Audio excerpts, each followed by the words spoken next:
Mm. Right. Greetings, viewers. Welcome to Chapter 27, the Epilogue of Book 2, Tale of Sybil Spear, our actual play D&D 5e game. I'm Silver, and I guess sort of as always with Sybil Spear, we'll put it that way. I'll be your storyteller this evening, and with me are our esteemed players, Conrad, Jeff, Dustin, AJ, Ernie, and Saga, back together again after gosh, it's been 2 months since we ended chapter 26. Yeah. Uh, Long hiatus. Hopefully, you've been with us over at Thick of Thieves Part 2. That has been a fun little sojourn with AJ helming the ship through a lot of chaos with I don't think we're ne'er-do-wells. I think we're just all an interesting group of people, but we're back with Sybil Spear tonight with the epilogue. We will be doing something a little bit different next week with the first session of Aurelia's Cauldron, our homebrew workshop chat. We'll see what it really turns into. And then we'll be back with book 3, Sybil's Spear, in 2 weeks as we see where tonight takes us and pick up the journey after that. For those of you tuning in for the first time, or if you've missed a session, I'd like to encourage you to check out our previous sessions, which you can find on YouTube. I'd also like to direct you to our Discord server to join our community, interact with us, and links to both can be found in the About section of the Twitch channel, somewhere down below here.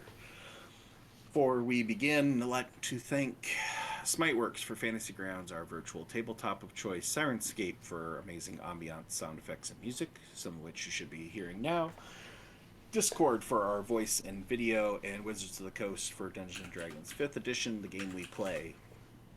Tales of Winternacht is not an official representative of any of these companies, and the views and statements made during our game do not in any way represent those of the companies unless they say otherwise. With that, previously on the tale of Sybil Spear. Sybil Spear, a group of strangers who shared a voyage, doomed to never make it to Six Bells and shipwrecking off the coast of Baral. Silenus, Xedre, Alfred, Jofriedr, and Kiesel banded together to destroy a cult in Wiccob, traverse the Dreamer's End, disintegrate a necromancer in Airguard, and best the Witherlord in Maidenthorn. After nearly half a year together, they made a home for themselves in Six Bells, purchasing a house, first one they looked at, but left with many questions.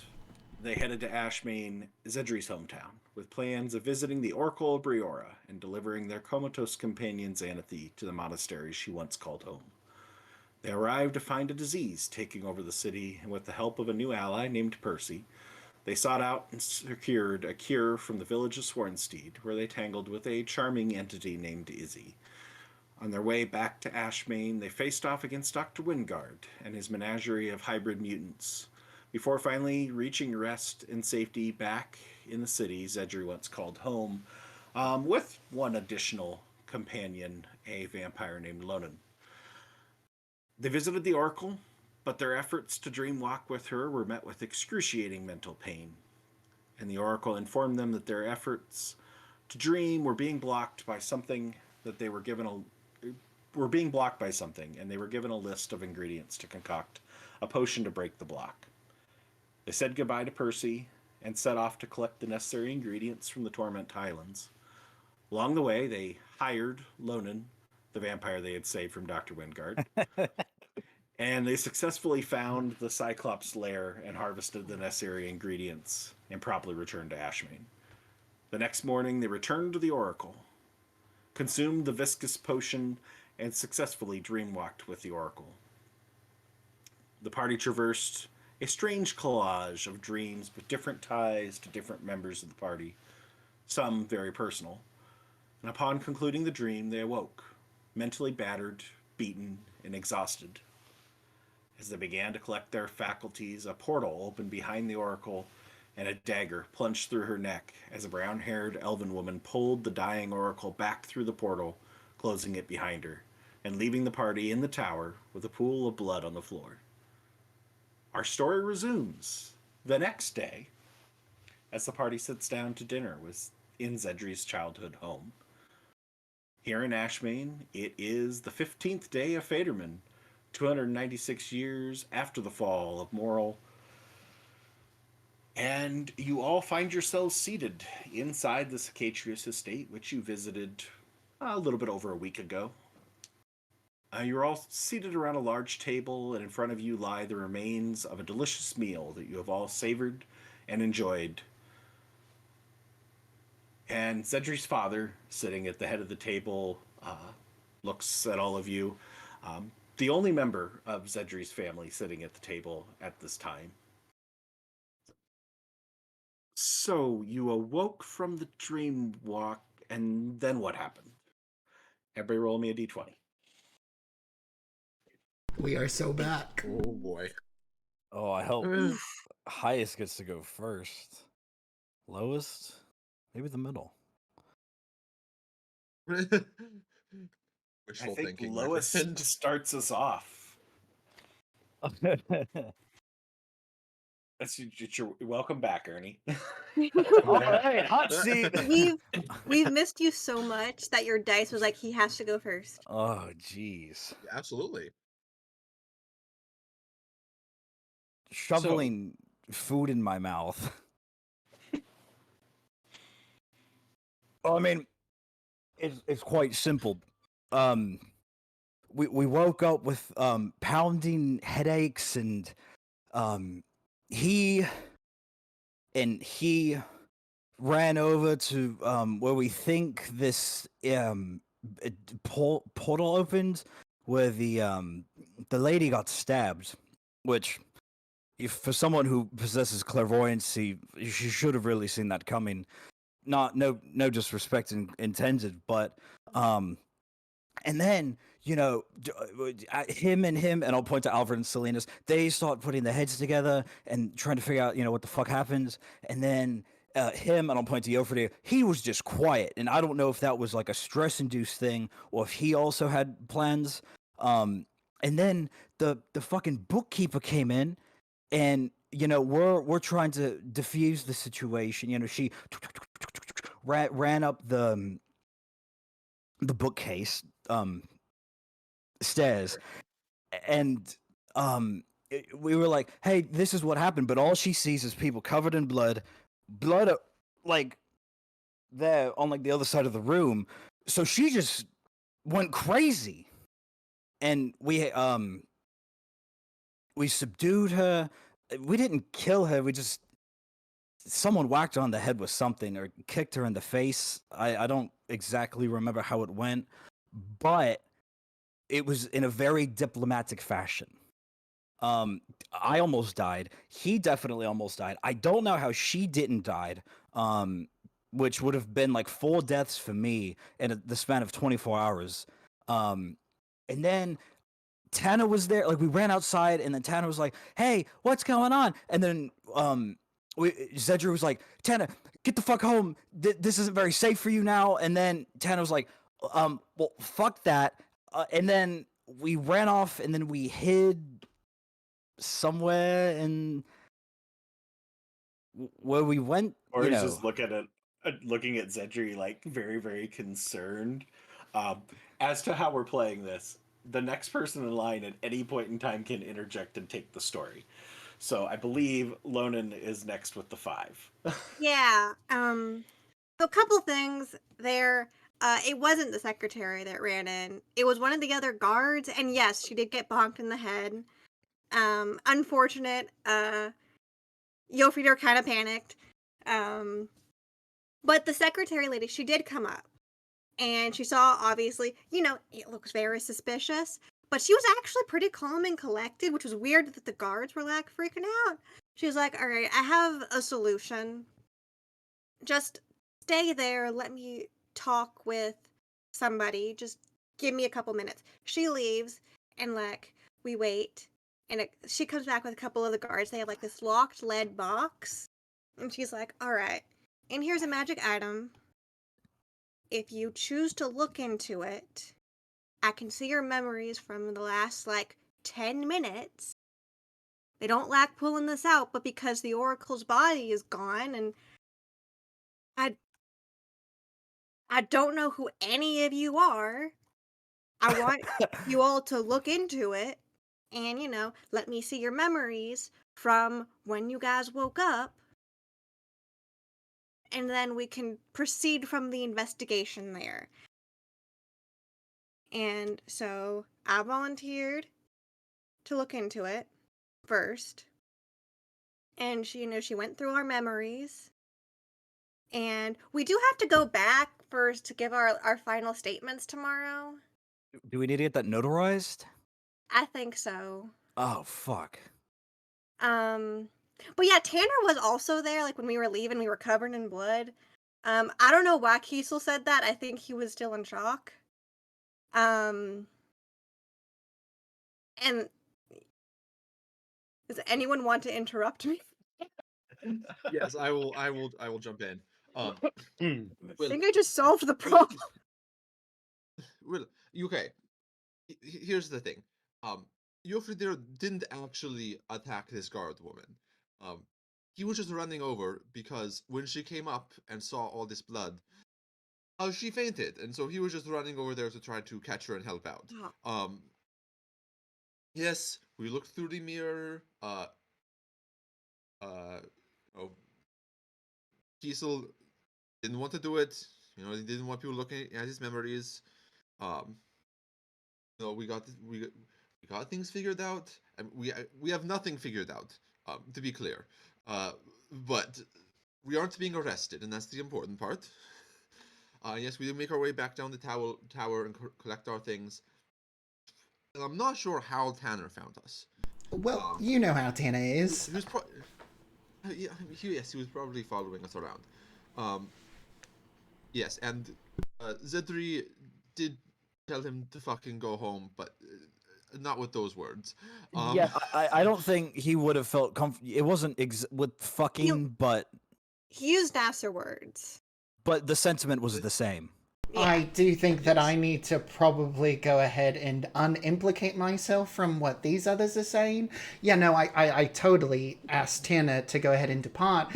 I don't exactly know how he found us, but after we go ahead and sent him off, I told him to check in with you, which I'm guessing he didn't actually do.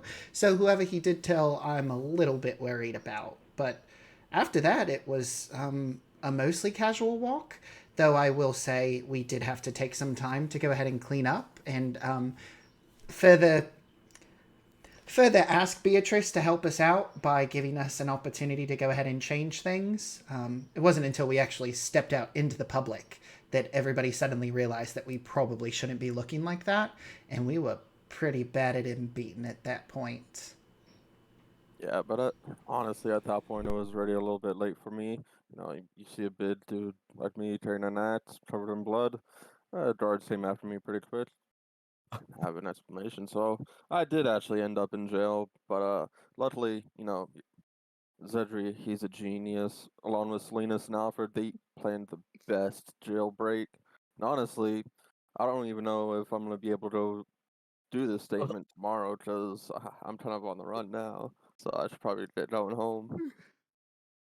You know how long it took for us to get you out? There was 3 guards, there was 4 dogs, and there was something else. I don't even know what that was. But I had to yeah. talk it down. It took me like an hour and a Was half of having to just listen to full- this guy chatter on and on and on about his Well, personal life. Let's That not was forget Volk? let's not forget the best part is that we took the fur from Cybil the dog and fashioned it into a beard. Silenus and Alfred went and acted senile, while Xedre turned into a tuna fish to then go under the water to try to unearth the jail. I don't know how much Worst. alcohol you've had, but the moment that I turn into a fish, something is seriously wrong. You're mistaken, Cecil. It wasn't a fish. On the way out from the jailbreak, everyone else had a ride already, but one of the horses ran away, so Xedre turned into a horse for me. Yeah, it sounds a little bit more in character than a fish, but we can hope. We've gotten He looked, as a horse, very humiliated. I It, can't it believe was. that he turned into a horse. You can run as fast as one. I think they have a slight advantage over me. Stamina. I doubt that as well. I mean, have you seen Jofriedr go for his runs? And not to mention on a No. body of water. Very specific. Very specifically, I have not. I sleep Well- in during those times. I've Yeah, only known y'all for a couple of days. Well, right. You should see Jofriedr when he runs. He goes for a run every morning, and he's gone before I get up, and he's back after I finish breakfast. Yeah, speaking of morning run, I don't know if I'll be able to go being on the run and all that. I mean, we might need to wait till we're on a different continent, city at least. I hear tourists snatch this time of year. We're not actually.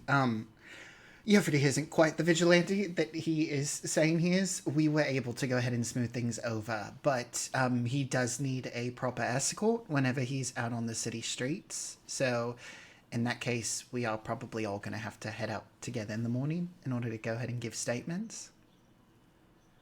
Oh, you are right. I'm not that much of a vigilante. People prefer the term pirate or raider. Right, and that's why you're not allowed near the bathhouses anymore. Don't, I'm sorry, the soap smells really You're good. They're Jofriedr, very nice. I this- like them. it- And the in this beard part of the oil, world, magic. in this part of the world, they're very sensitive about the word pirate. So don't. I know that is what you are. You've done the rating, but don't advertise the fact. I know you were a pirate. Let's not call a chicken. There's other words for it, you know. Or would you not Right, call a I'm chicken a a chicken? Barista. liberator. Of goods. Yes. I'm a road trader.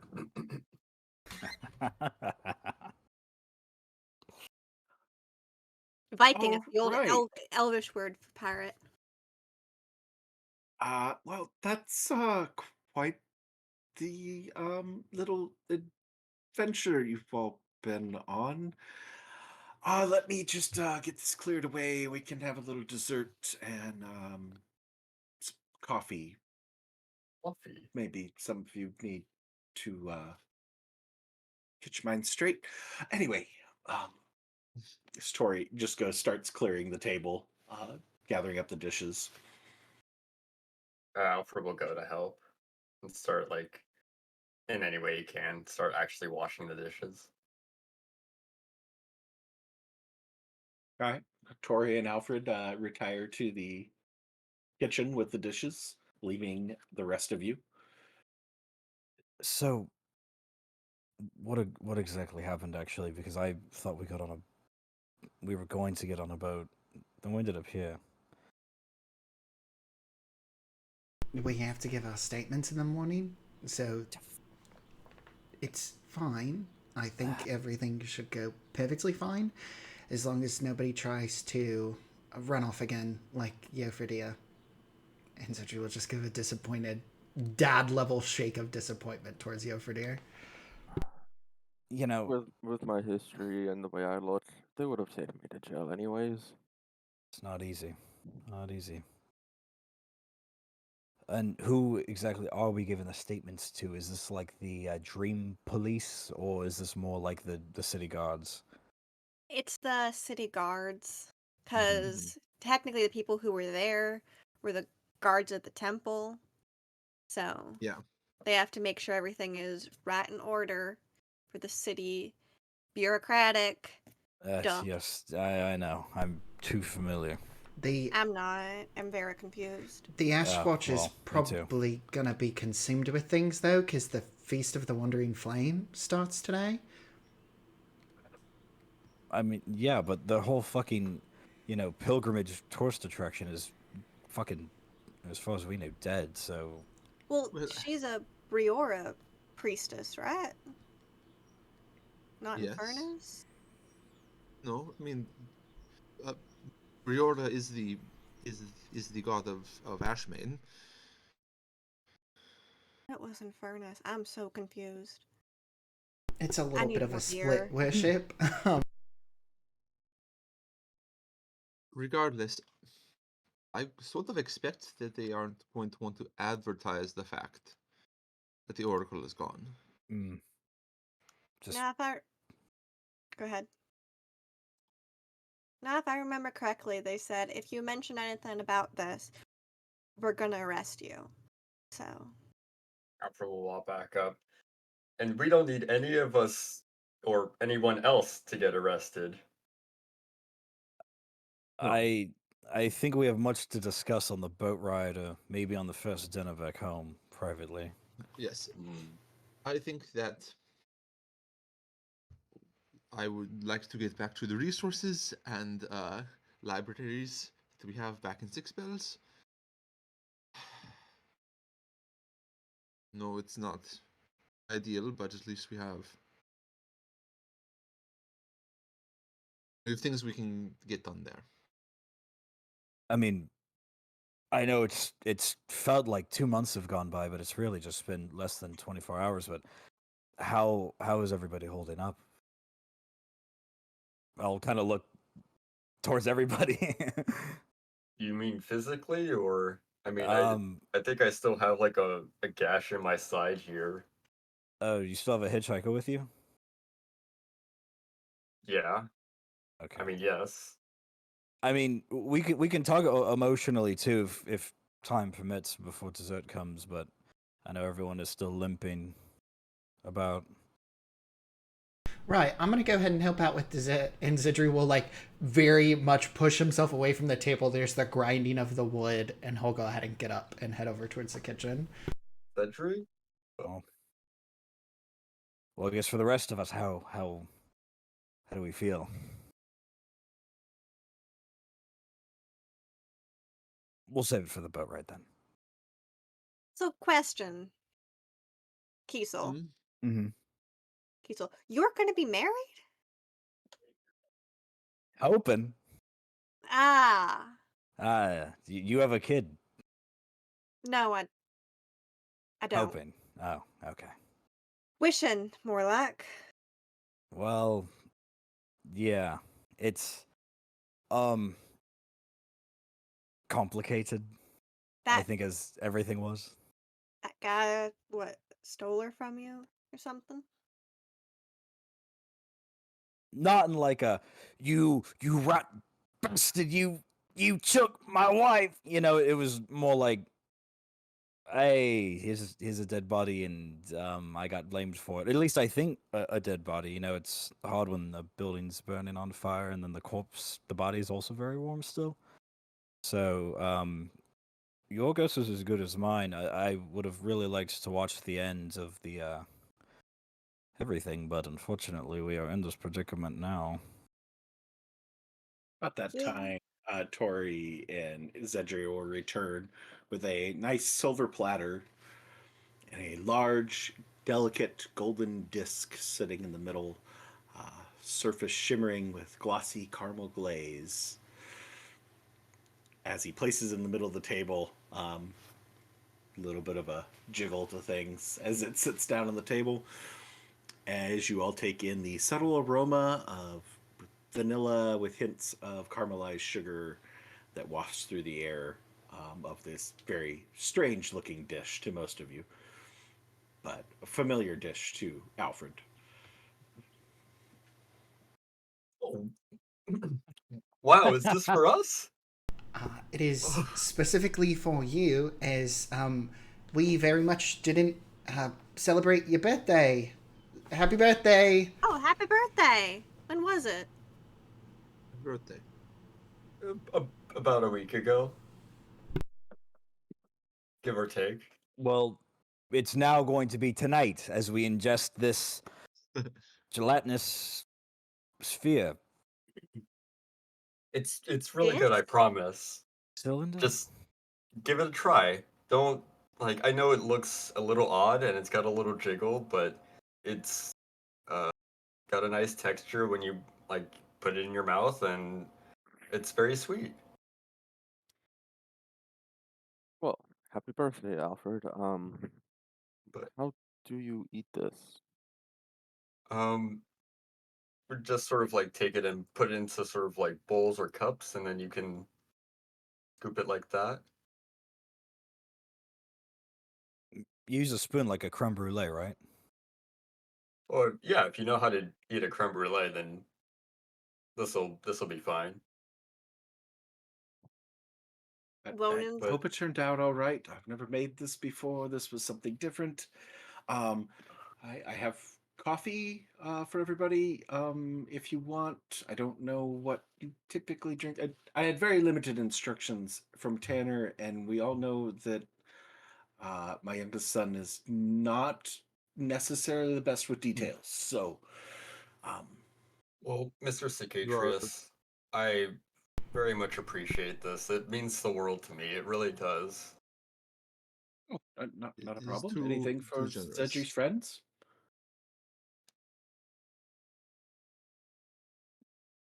I'll start pouring coffee for anybody who takes it. Lonen will take it He's and he'll lean over to Jofriedr and ask, "Do you know what any of these desserts are?" I have no idea. Never seen it. And Jofriedr will take some coffee too. He deliberately keeps the sugar bowl away from Kiesel and puts it as far to the other side of the table. whatever, man. I went back and rewatched prior episode when you guys interact with Mr. Cicatrius. I'm on the up with the fingers in the sugar bowl. Well, All right. do no, very kind. I actually brought as well. I mean, for after dessert or with dessert. He Silenus pulls out a bottle of wine. Ooh. Where did you get that from? Well, I did a little bit of shopping. Um, Oh, earlier while we were getting Jofriedr? earlier today. Yeah.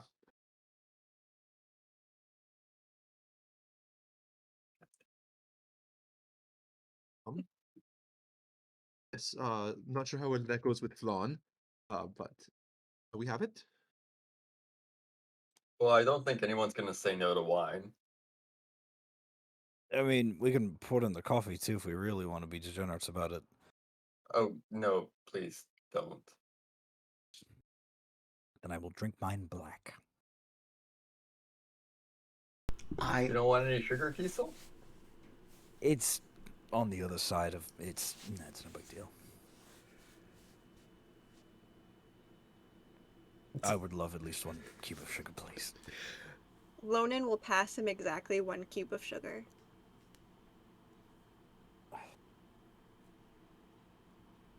Thank you. I don't know why they're not letting you have it. I was just like told earlier. Lonan, at my 8th birthday party, I had 13 cubes of sugar and was wired. Sugar's very hard to come by in certain parts of the world. I know, I I've love never sugar. I've never seen like so much in one place outside of a shop. It's not a popular thing underground. What is a part? Is it more like fungus based? Do you have like But yeah, tons of fungus. Hmm. Lots of mushrooms.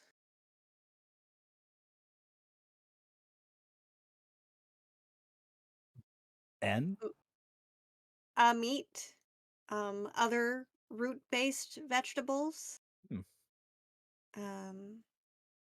You get some like imports and such.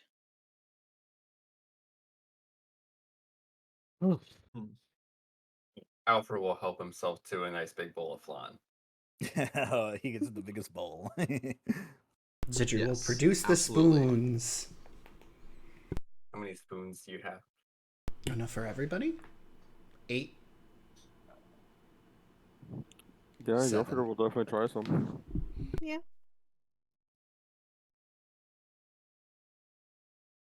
Is it true to form or is it a little underwhelming? How did they Tori, do? need to roll a performance check. Yeah. Roll a d20 and then a Yeah, d6. do it. Or it would be a dexterity Oh! check. 14. Oh, that's a Almost a That was nat cool. 20. Yeah. Did you like the new Pretty good. dice? Yeah. That was cool. Yeah. Yeah, fancier dice than I do. They DM dice. were on sale a couple weeks ago, so Nice. splurged the $4. 14, I should have. pretty decent. Turned out pretty good. True to form. It matches what you expect it to taste like. Yeah, Alfred will take the first bite and then he'll look around and just give enthusiastic nods. It'd be like a kid from his childhood, just bouncing up and down a little. There's a lot of sugar, so Alfred might be wired too. We Xedre will will be building. Xedre will disperse the spoons to everybody though, and let everybody kind of go at it. I'm guessing we're not. Okay, I'm going to using give it for- everybody a long rest. That does not mean the food is giving you a long rest. Don't want to scare anybody. My dad It's not knows that. Heroes Feast. You roll a 14 and they This gave is us a not the long end. rest? What It's was not a the- 20 going to give us? I level up. A level full up. level up. Is the flan. Is the flan that gives you a level up. Mm-hmm. Xedre is The video game version of Witterdoct is going to be you eat flan to fully regain all hit points. Oh, please, yes. Xedre is going to politely kind of like turn towards his dad and say, "Do you mind if we just have a little bit of time together? I'm glad that everybody else kind of headed off, but I just didn't want to talk about things if you witnessed the chaos of the earlier recounting of what exactly happened in the tower." Yeah, certainly. It's fine. Thank you. Okay, just for clarification, were you asking for time alone with him, or were you asking for him to leave for you guys Time to talk? alone with the group. Yeah. Okay. Yeah. Good. Yeah, I should probably make sure Tanner and Temper are in bed and actually sleeping and not at the top of the stairs listening. Honestly, I'm a bit exhausted after the long day, and that story might be best if I turn in as well. So you're all welcome to stay here for the night. Fortunately, we don't have enough rooms for all of you, but you're welcome to stay down here in the main room. Xedre's room's got a bit of things stored in it, but two could stay up there if they want to. But help yourself to anything in the kitchen. Sorry, there's no more of the flan stuff beyond what's prepared here, but there's things left over from the meal. Zedgy knows where all that's at. You're also welcome to the liquor cabinet. Just take it easy. Don't get too out of control. Wake everybody up. Anything like that. So, rest well. And we'll see you all in the morning then. I'll make breakfast. Thank you for Very your kind of you. Thank Your you, sir. hospitality. Yes, thank you. Not a problem. Appreciate it again, sir. Give Xedre a smile before he retires up the stairs I'm to the second story. gonna meek. Thanks, Dad. Silenus actually kind of gets up and kind of runs after him a little bit to catch him before he makes it all the way up the stairs.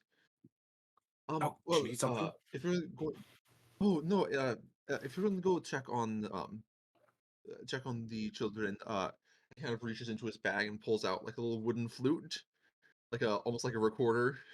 Okay. Could you bring this up to Tanner for me? Oh, there's a little note attached to it too. It's very nice of you. Yeah, sure. He's been not a a problem. help. Oh, Thank you. yeah. That's maybe the first time anybody said he's been a help. Yeah, I will definitely get that over to him. Hey, you have a good evening. with your friends. Thank you again. We really do appreciate it. And with that, you are left to the 6 of you. 6.5 of you. Nobody's redeemed to where Cybil yet, but we're just gonna say it's out there. So Sybil's underneath the table. She Okay. licking up Yeah, the absolutely. crumbs. Oh, she's there's a been well really fed. inadvertent where's Cybil that was redeemed during the first time you visited the Cicatrius estate, right in the middle of a really like heartfelt situation, and then it was like, yeah. and Jeff did it. So Look how I got you guys on tattoo one as far away as possible. Or tattoo two. Tattoo. all right. Xedre, your father was amazing. Thank you so much for everything here. Really appreciate it. Of course. I'm sorry that everything with the dreamwalk happened. This was supposed to kind of be our penultimate time in Ashmane, but now it looks like we're going to be dealing with the fact that the Oracle got kidnapped. Or Is or assassinated. I don't think Not she was that full on possibility. killed. She's just maimed. I'm through the throat. You know, Xedre, regardless, not to sound so blasé about this, but I mean, if we're really fate believers, this is truly just another day at the fucking office for us. It seems any chance there is something dramatic to be happened, it will happen. And this is just... we should have expected this. We shouldn't have, but maybe we should have planned for this at least. No, but you're right. It is We on should have brand for expected us. a person we've never seen before to pop out of a fucking portal and kill someone in front of us. Yeah, We You said should have been expecting kidnapped. that. I don't think that she was killed. I'm just saying she's the Oracle. She has the divine protection of Briora. She's like Forga, honestly. To But be fair, we did see a person we didn't know ride a dragon into a city and raise a bunch of zombies. which is what I'm saying, you know, this chaotic nonsense should feel on brand for us, but yet I'm still left very unsatisfied taste in my mouth. Not the flan, that was very delicious. I would ask for that on my birthday if I didn't love pie too much, but no, it's I don't know. You know, I don't even know where to begin. Well, Where do we begin? sometimes the first thing to do is start. We need to regroup ourselves, figure out what our next plan of attack is, probably get back to 6 spells and try and muster up some amount of rations or other such equipment that we can figure out what happened. What we need is information. Who was that woman? I mean, I'm even thinking steps back. You know, in the dream that itself, we saw several people that live in different areas all asleep. I'm only assuming that this sleeping sickness has spread. I mean, we can even start by asking questions, you know, in other places. You know what I mean? But I don't know who the fuck that elven lady was. I don't know if anybody else of us do. Well, do we need to find out if there's any groups that, I mean, obviously there might be, but groups that would want the Oracle dead or to use for some nefarious purpose? I mean, is there some sort of power that they could leverage from her? Other Xedre? than she's presumably one of the highest, like, members of the Church of Briora. I mean, ransoming, using her powers for them against her will. There's definitely a few Xedre, things. and you... Oh, go ahead. No, sorry, I didn't mean to interrupt. There's definitely a few things they could use an oracle for.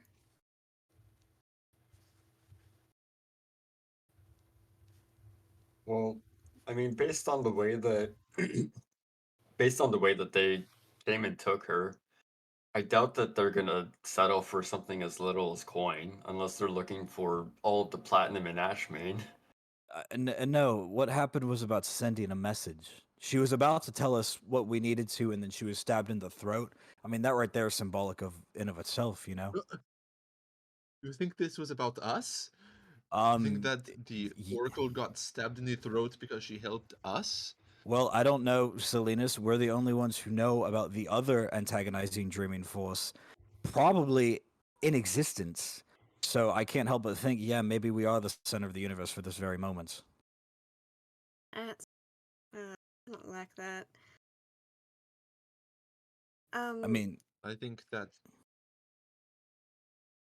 Look, well, we aren't the only people who know, which is that has been made very clear.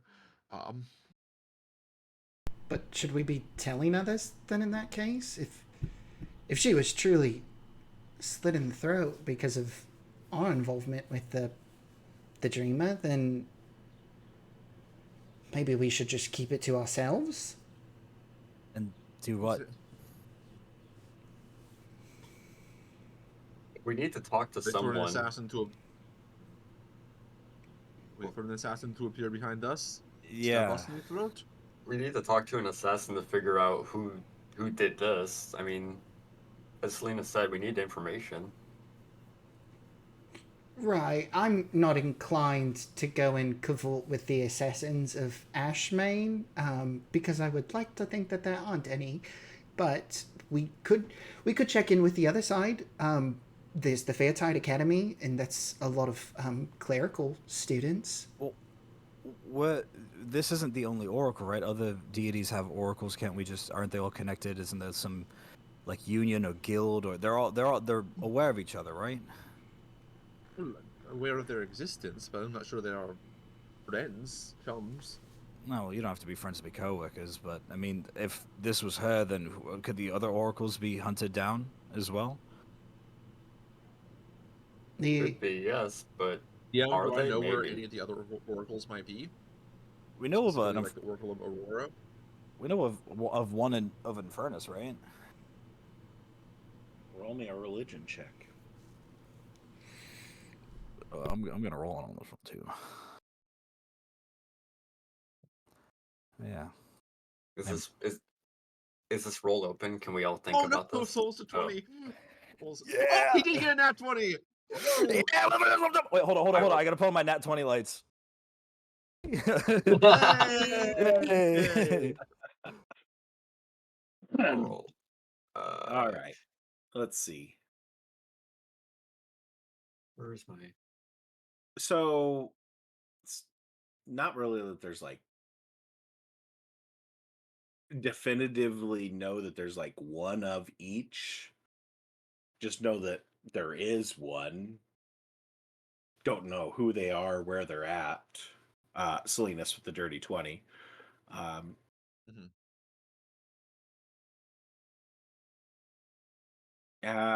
With the 24 Kiesel, you know that there's you've heard of oracles before. Didn't really pay a whole lot of attention because you could give two shits about the gods at that point in time when you were hearing about them. So just heard of them. There's other ones out there, presumably, or at least people claim to be them, but don't really know who or where they'd be. Nothing as established as this one in Ashmane, right? No. Honestly, Jofriedr, you don't have any freaking clue. Even with your background, you don't know anything with the 7. But the other 4, all in that 20 to 25 range. But Lonan knows even less. But yeah, you all would know that the concepts of oracles. You've heard of oracles. Alfred, you would have had like a little bit of information to know that there was one in Ocaria, which clearly is the one we're dealing with, but not, you didn't know specifics before getting here.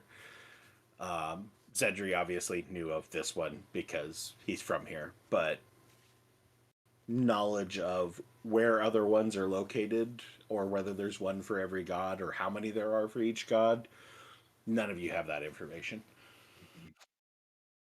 I'm sure if there are, you have access to libraries back in Six Bells, that information ain't going to be hard to come by, or at least it shouldn't. There's something that we could leverage. Though I will caution that we're probably going to have to weed through some tall tales.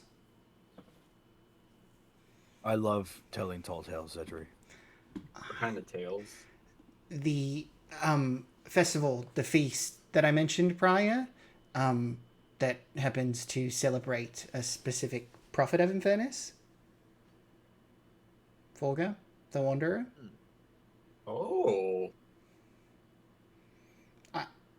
I will say,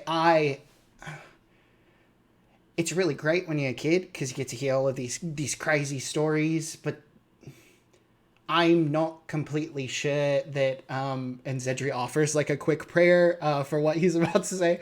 I'm not necessarily sure that all of them are true. Xedre. Take that back. Of course they're all true. Right. Yeah, no, the one that I was told as a kid was pretty big stuff.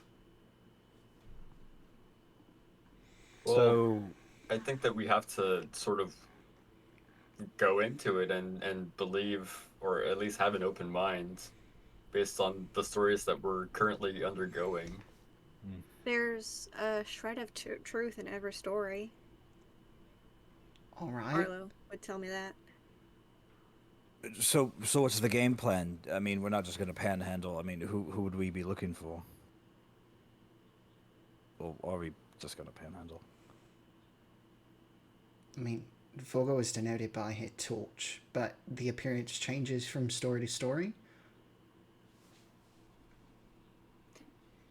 How do you know it's one person and not like a title of like some secret cult of Infernus? Right. I would hesitate to use the word cult.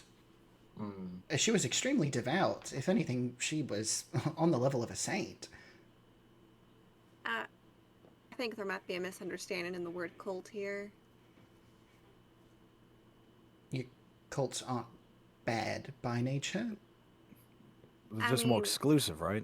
Yeah, they're just like offshoots of the main faith. Like a heresy? No, more like like I think of it like this. In Ishnar, there's the main church of Noctalis. Well, a bunch of people left the country and went different places, and with them they kind of formed their like smaller versions of the Church of Noctalis that aren't necessarily connected to the main one. Those would kind of be cults, I guess. You're talking about cult worship. I understand that. I mean, many of the temples have large statues and people make their pilgrimages, but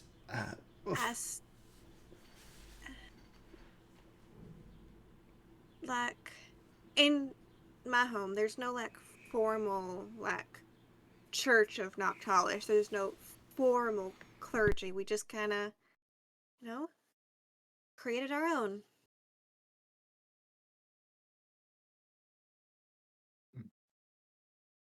I think that would be classified as a cult. I'd probably not use the word cult, just for the connotation that most people would associate it with.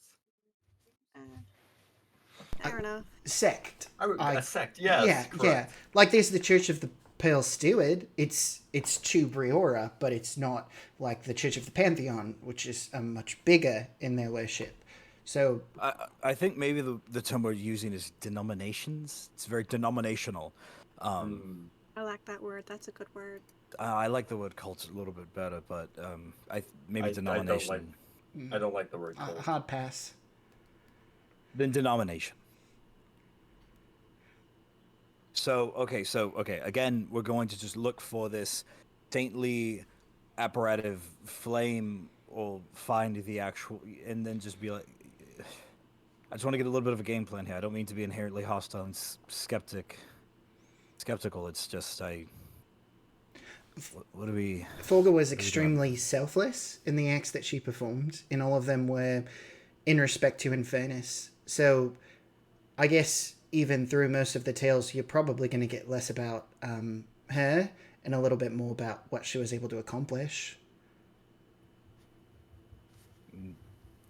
I mean, I know the tale of the Hearthstone, but we could probably gather a lot more information from other people around. Do you think that we would get more information? Sorry. Go ahead. Do you think we would get more information, like going back to the text of the story? Do you know if there's is there like an original text of this? Oh, the Or- Forga tale? Yes. Is there like a main tale Yeah. maybe? The general tale is just of her traveling all about Witternacht and spreading the word of Infernus and the Church of expanding the Church of Infernus with her acts of selflessness and piety towards Infernus in various ways, various acts. And then each community kind of has their own little tales because she was such a selfless entity. She doesn't carry her tales to the next place. It's those tales spread from the people that she visited. So each community has their own tales that they know because it's the tales that come from their communities that they grew up in, that their family grew up in, that have passed those tales on. She's believed to have traversed the majority of the known world at the time. So rich tapestry of tales that would be spread out amongst the different Infernus worshippers.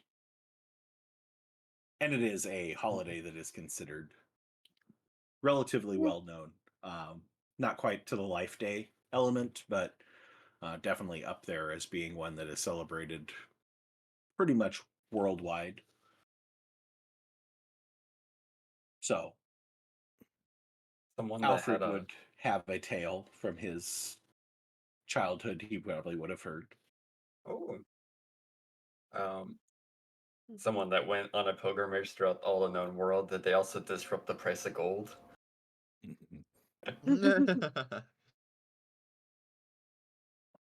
Um. Okay.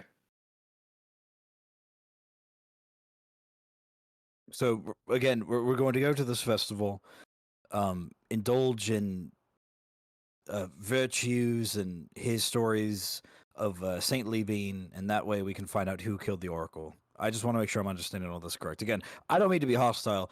I'm just confused, and this could be a me problem, or if anyone else is equally as lost as to what we're doing, please speak up. I'm also confused as to how Yes. that's supposed to work. Okay. Then let's iron out what we have currently. There was a lot that happened whenever we were dreamwalking, and we should probably lay out all of that first. Yes. Okay. I mean, just to put it out there, we're also looking for an elven man. Would we know anyone, like any groups that are predominantly elven or have like some sort of high-ranking official that might What be elven interested? I thought it was an elven man are woman. we looking for? Wait, sorry. It's a woman. It's a woman? Okay, It's a sorry. woman.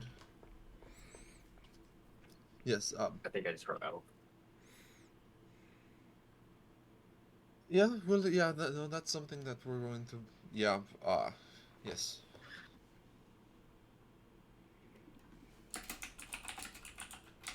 So I do have something if we're gonna start talking about whatever that experience was. I'm just gonna turn to Silenus. Champion of Aurora. What? How? What?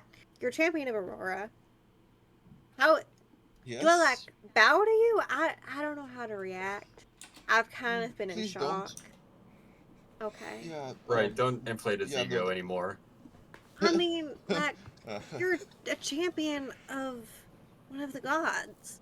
That's pretty. That's pretty damn important. I've never met well, one before, so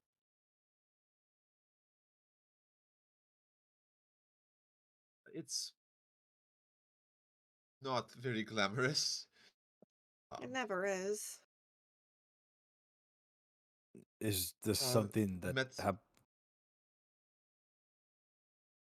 is this something that happens to like a lot of people, and Briora just has like an army of champions at her disposal? I thought all this happened because you made a deal. I did make a deal. I've only really ever met one other person, uh, Ivana, Hmm. had something with Daedus, but I haven't been able to find her again since we got out of the inn.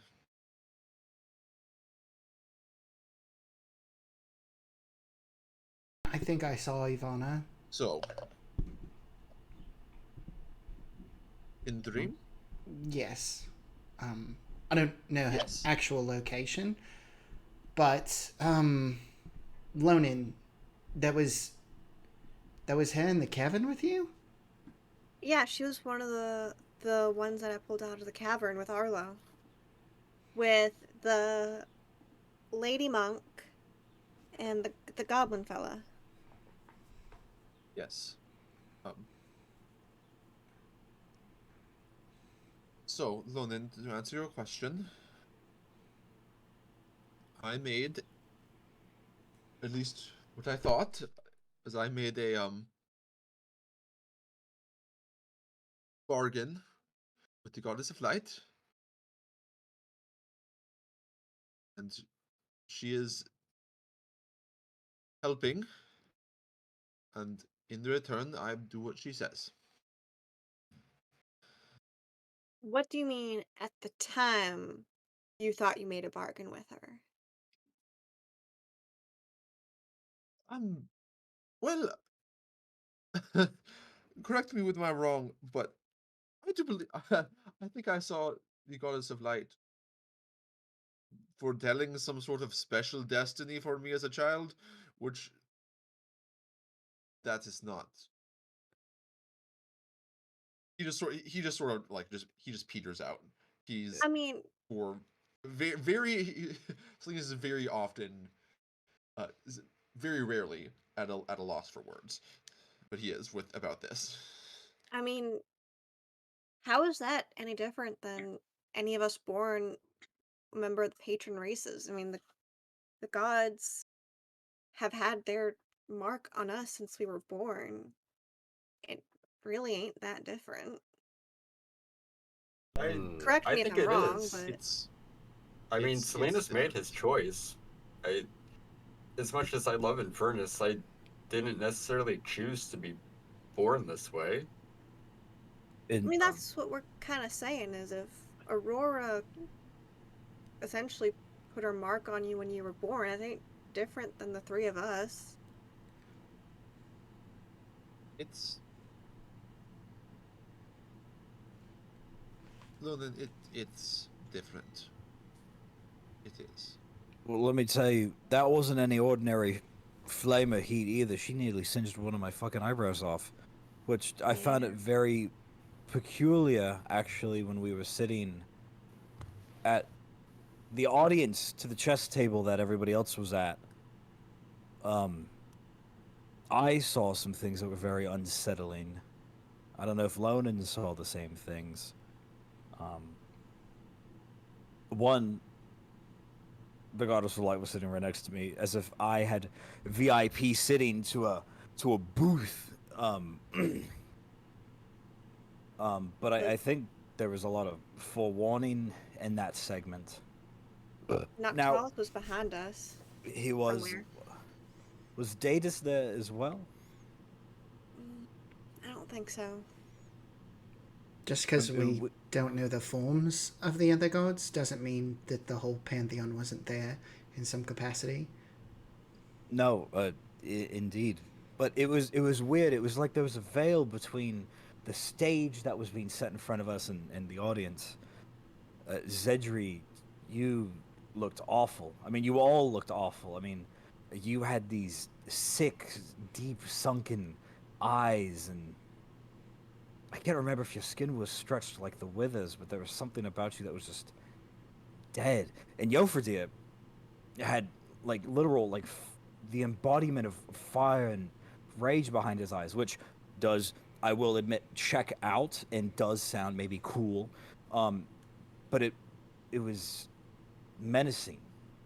And Alfred, again, kind of something that checked out. You know, he had ambition, you know, invention, some sort of deep passion. I couldn't tell you if it was like a megalomania or what, but there was something about at least the three of you that was very corrupted. Silenus was fine, and me and Lonan were observers merely, but it was almost as if one side of the chessboard represented the gods, and maybe the gods' champions, and I'll look towards Silenus, and the other, maybe the antithesis, the anti-gods, the dreamer and the speaker and whoever else is on this sort of B team. Make a name for them to make it easier to refer to this. Yeah, like Revengers or something if they're trying to get back at the gods, you know? How about No, I don't know. That sounds stupid if someone, I don't know, I don't know if it's a marketing thing or if it's so eldritchly evil they don't need a name. But regardless, Eldritch, the Eldritch ones, that could be a good one. The great old ones, I don't know, but that was something that I observed, you know. I mean, I just want to be very clear. The reason why I sat at that table wasn't because of the speaker, Brevin. It was because of Alfred. No, and like I said, it was almost like there was a veil revealing some sort of. It was like a metaphor for my eyes. I'm not saying that you all chose, you know. Like we saw something we shouldn't have. Mm-hmm. And I don't know if there's some sort of corrupting force behind the three of you. That definitely there's at least two behind Alfred. I'm going to keep it honest with all of you. That makes me very nervous, and we've talked about that at length. But I don't know if this means that there's some sort of setup between these two kind of clashes from opposing sides. That I feel like might be a good stepping stone. See what we know about, you know, any sort of anti-gods. I will be completely honest in that I am not going to make any sort of deals like that, though admittedly, I also have this. And Xedre will hold up the, like, skull impression that's on his hand. Oh, well, fuck me running. I am onto something. No, Don't are you you? think Are it you, was- Kiesel? I don't know, champion of Aurora, you tell me. I'm telling you that.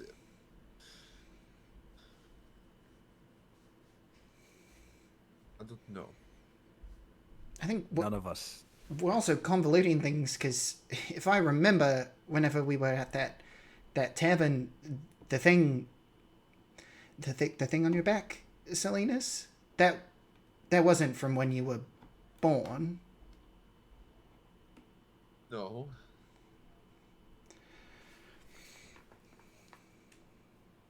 So I'll turn to Jofriedr. Do you have any cool tattoos that we have been missing, unlike the other half of the party? Well, I guess actually I do have tattoos. Just normal tattoos though. Oh, okay. I would like normal tattoos, but it's a hard thing for me to commit to. It's a very permanent thing on such a delicate temporary body. Right. What would you even get? I don't know, something cool like a sword, like on my arm or something. I don't know, something badass that says like "forgive and forget." I don't know. See, now it sounds corny when you say it. Should get your glaive. That would be cool. Or I could get like Mom on my chest or something. I don't know. Maybe I'll have Cybil's spirit. We can think of a logo and I'll have it in like my skull. That actually sounds super cool. What else did we? We saw a lot. We did see a lot. Uh, Xedre, are you absolutely sure you don't know who that woman with the oracle was? Xedre will thinker pose. Try to remember. But I've already failed the check once, so... She seemed familiar, but once again, a lot of things happened whenever we were in that dream. Yes. Xedre, we saw the woman who attacked the oracle in the dream. Yeah, she was... I think maybe whenever it was Xanathi and then it was Ivana, like maybe she was in there, but then again... it was her. And it was in front of your tree. What was up with the tree? That was weird. I'm wondering if... Xedre, I'm wondering if you might have some sort of inkling of who this is. Somewhere in your memory. Perhaps? There's a lot of stuff that I have suppressed. So, if that made its way in there, then far be it from me to deny you your suspicions.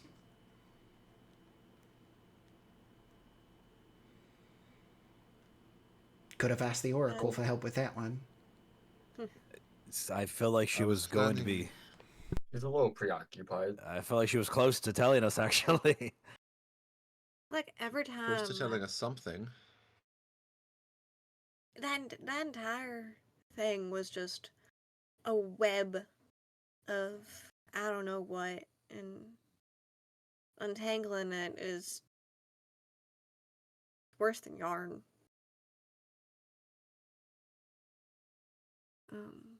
There were some really big events though. The funeral pyre, and Xedre will kind of like turn over towards Jofriedr. Was that? Oh, go ahead. No, that's the end. Oh, was that your dad, Jofriedr? Yes, my dad and friends and family.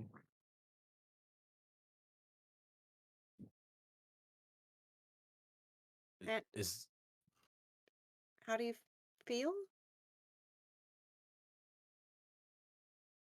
about seeing There's many that? things to consider. Any thoughts about it? Is that something that you saw with your own eyes before? Or... No, father's, as far as I know, alive and well. Right. This dream is kind of distinct from the other two that we've mentioned previously, where they were more hopes and dreams, or aspirations almost. This seems quite the opposite. I mean, this one did have hopes and dreams in there as well.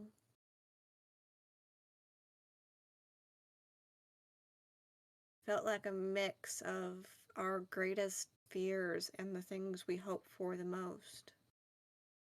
Is anybody particularly averse to dragons? Because they did have those masks on them. Well, besides the one my father slew, it's the most experience I have with them. I would qualify that group as a cult.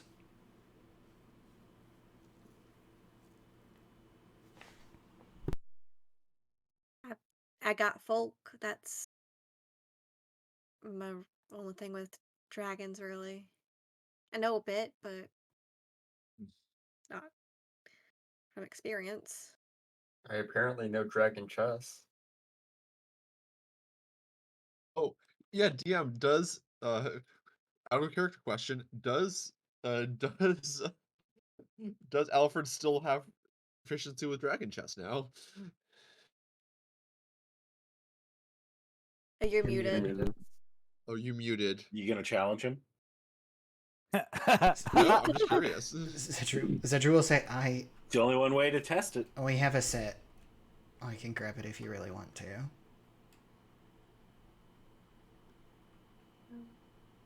Sure. You just, I mean, interesting to see. you're just gonna have to help with cleanup because it's an absolute bitch to put away. And Xedre is gonna head over to the kind of like front entry hallway, head off into the storage room, and come back out with a crate just filled with all of the pieces for Dragon Chess, all 3 boards. Right. Alfred will take it and he'll attempt to start setting it up because he knows how to do so. Roll me an intelligence check.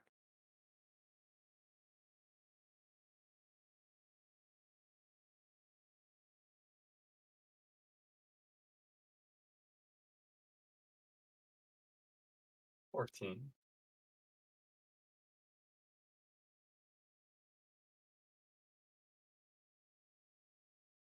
Alfred quickly places the pieces where they go without having to watch Xedre do it first. All right. I think that's the board set. Do you want to play Silenus? Oh, me? Sure. Or was it Xedre, do you want to play? that was what was happening? No, I think that Alfred challenged you, Silenus. Oh well. Do you want me to help you out? Do you know how to play Silenus? And in theory, I know how to play.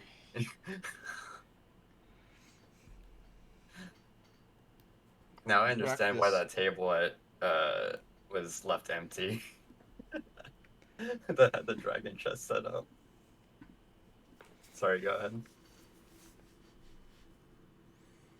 In practice, I have only ever watched 6 bickering figures in a dream try to play it. Well, I just wanted to see if I actually knew, because it feels weird because I know what to do, but I don't know what I'm doing. If that makes sense. Yes. If we want to run this test, you should be playing with someone who knows how to play. Not another person who doesn't know what they are doing.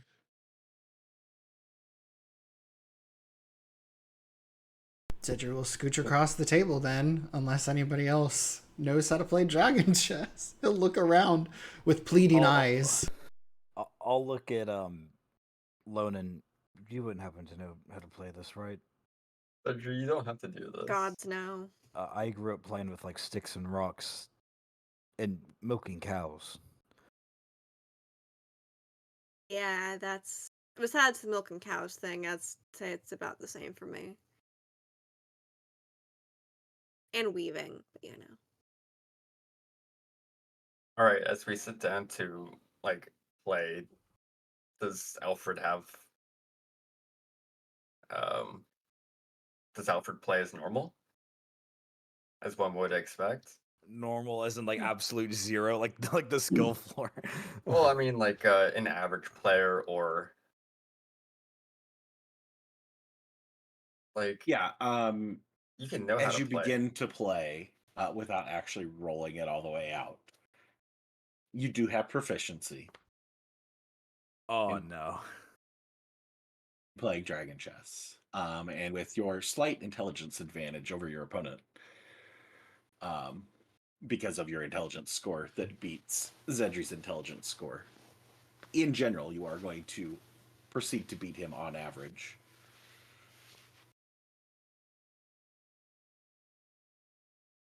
Well, okay. I think that's game. Yep. No. Fascinating. Congrats. Oh my god. Like, I never learned how to play dragon chess.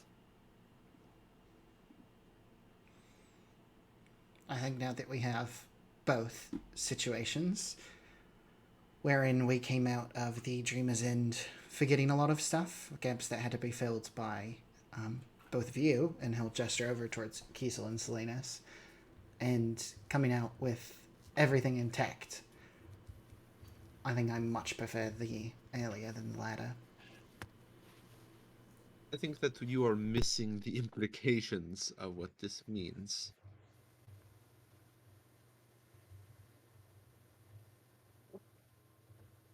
When we were in the dream,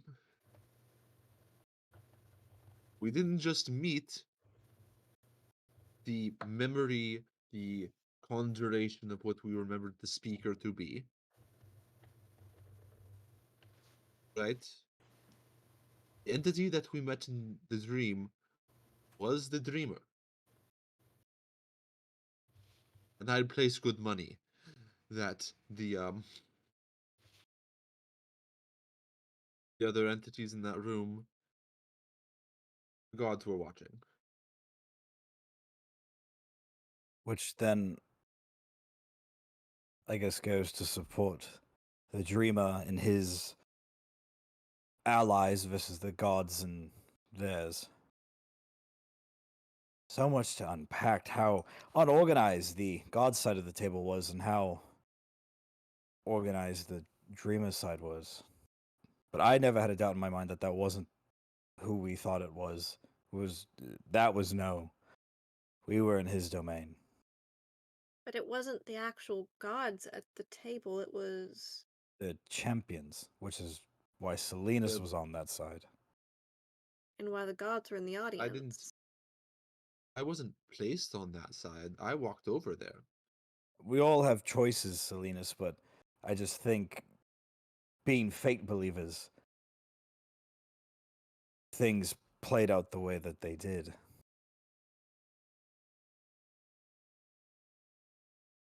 Well, Alfred, congratulations on having a very cool party trick that you can now.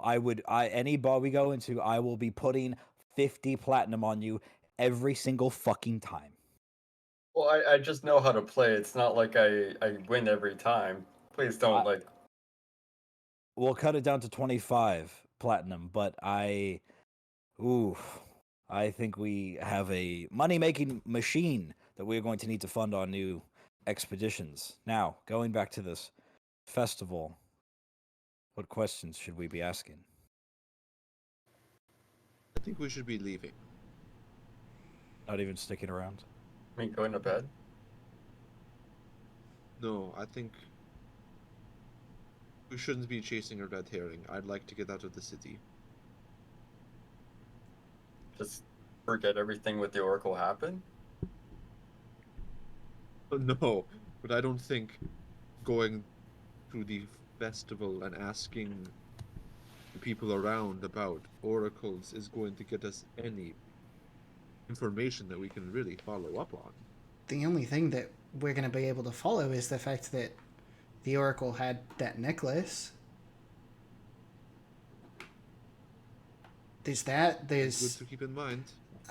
If we can't depend on any sort of true identifiers and appearance, then accessories might be the way to go. All of the champions who were around that board, they each had some sort of crown that they were wearing. I did. Being in the audience, though, I couldn't tell if the crown was to act, in like those old mosaics of saints, they have like a heavenly glow. I couldn't tell if that was something similar to denote who they were, or if that was a mockery. Roll a history check, Kiesel. Ooh! Ooh, I'm onto something. Each crown had a different gem in it, right? So Roll a 1. It was a 20. Another new extension. Fuck. Well, good night, guys. See you in 2 weeks. Mhm. Oh. Can I use Indomitable to give me a 1 free reroll? Oh no. Okay. We have inspiration. No. I think Nobody Silenus has- is the only one that's sitting on inspiration at the moment. I think we all Yep. burned our inspo when Mhm. Xedre was falling and we didn't have to burn the inspo. Saga's sitting right here. She can't help us. I know. People We've from agreed Percy's that's inspo against bank. The rolls so- are coming from inside the stream. I'm not allowed. Yeah, nothing to add, Kiesel, with Fuck, a dude. nat 1. I don't know. It's just- I Alfred can don't- roll a history check as well. Okay.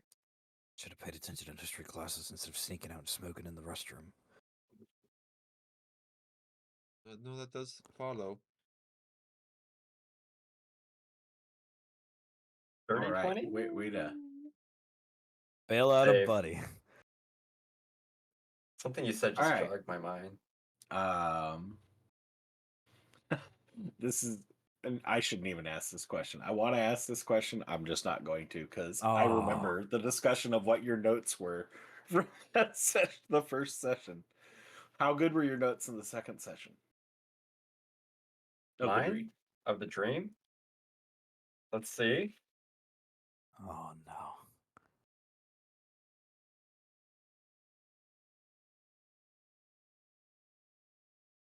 I didn't write a description of all of the crowns. That's for sure.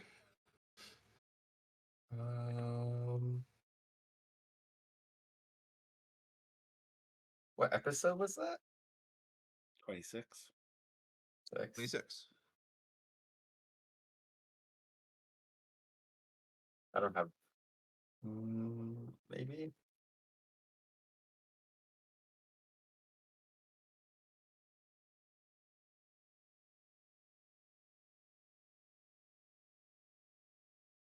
I don't think I do. Okay. Let's scroll.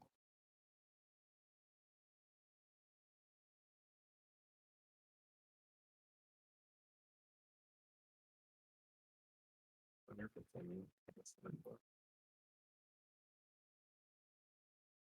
I'll do some notes for a second.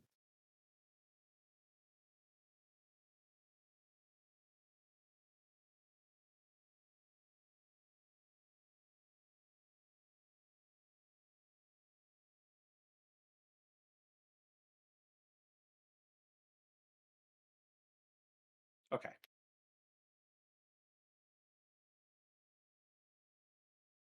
One of those crowns looked familiar to you with a dirty 20.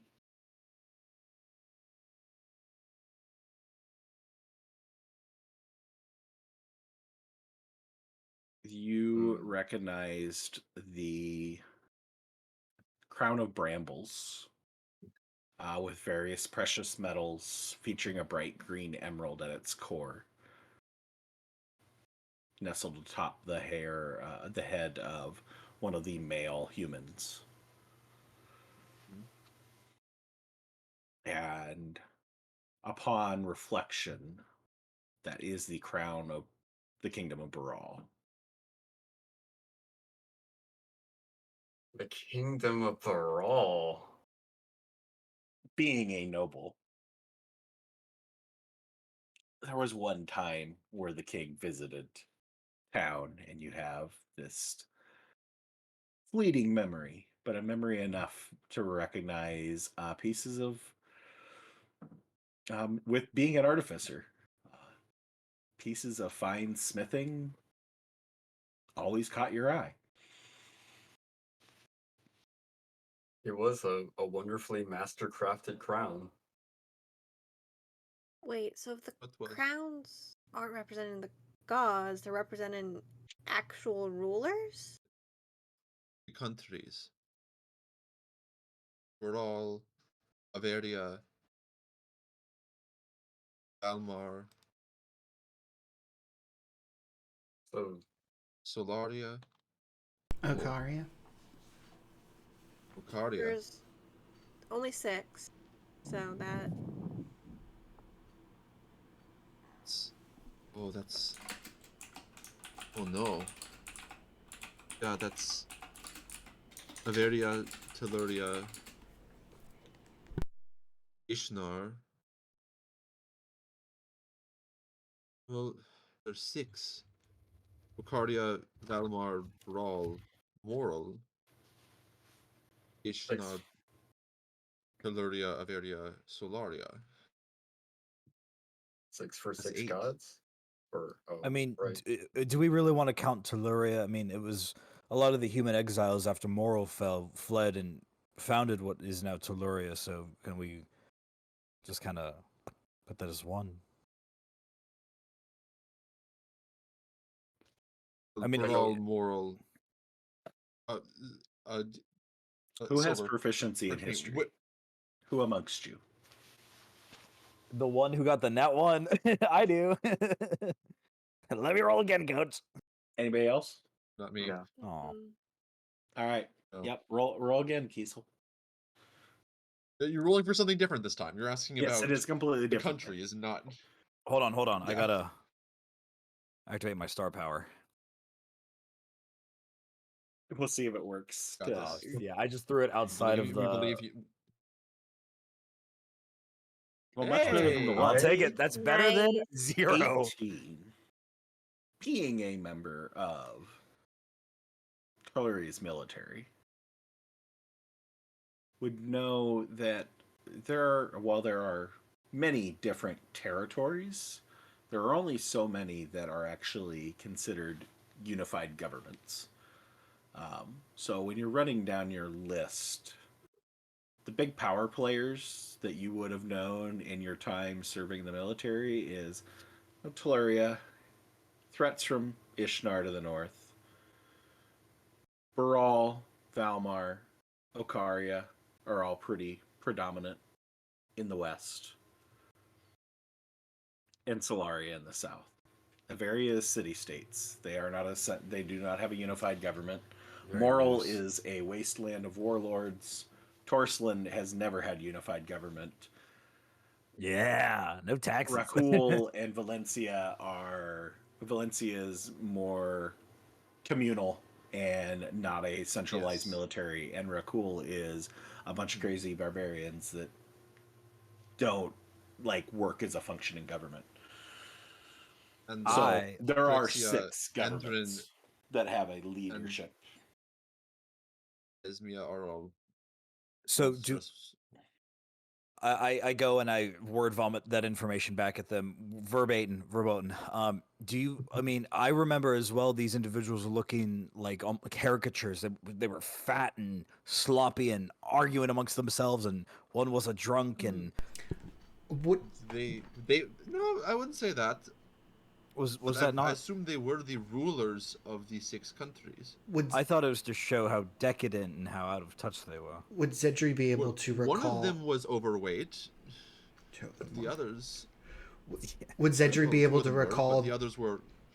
Sorry, I keep on Sorry. interrupting you. Would Xedre be able to recall the ruler of Ocaria being from Ocaria? Mr. President.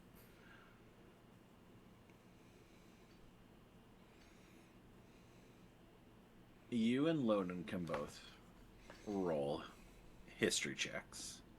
Lonan's DC is lower. Yeah, because she doesn't live near me. Is it that Oh, low? We moved up from that 1 earlier. We got to Yeah, 2. Lonan doesn't care about politics. Fair. I live No, underground. neither one of you would recognize what the Queen of Ocaria looks like. You live under a rock? DC lower. Yes. I have no The Queen of idea. Ocaria is a very passionate dwarf woman. Correct me if I'm wrong, but I'm going to put out the guesses that Solaria has the Brioran crown. Brawl has the Daedus crown, right? Bokaria probably has the Infernus. Ishnar has the Noctalis, obviously. Mhm. And then it's just sort of a toss-up. I would say probably Tuluria is Zephora and Valmar is Aurora. That would just be my guess. But I don't really have any founded reasons for those. All right, Silenus Per and se. Keith will roll me another history check. It's time for Winternock History Buff. We also could be Uh, going on in the wrong direction and thinking that the crowns are also meant to represent the gods and not just about those are the ruling crowns. Well, like I said, They're champions on one side, you know.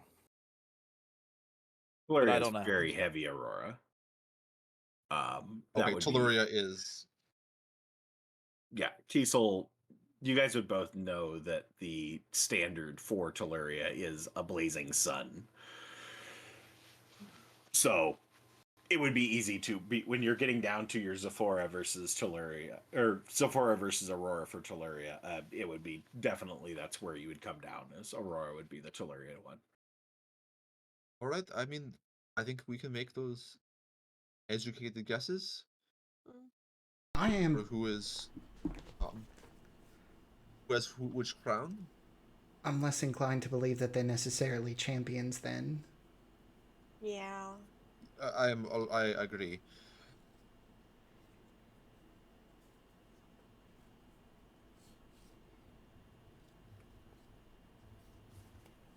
So, what are we gonna do? Make a tour around the countries looking for the oracles? Well, actually, I had an idea, and maybe this is a little bit more egocentric, but Silenus, we saw a number of characters in there, individuals who were asleep, who we know in real life. I mean, some of the people that were in the caves, some of the people that were close to us.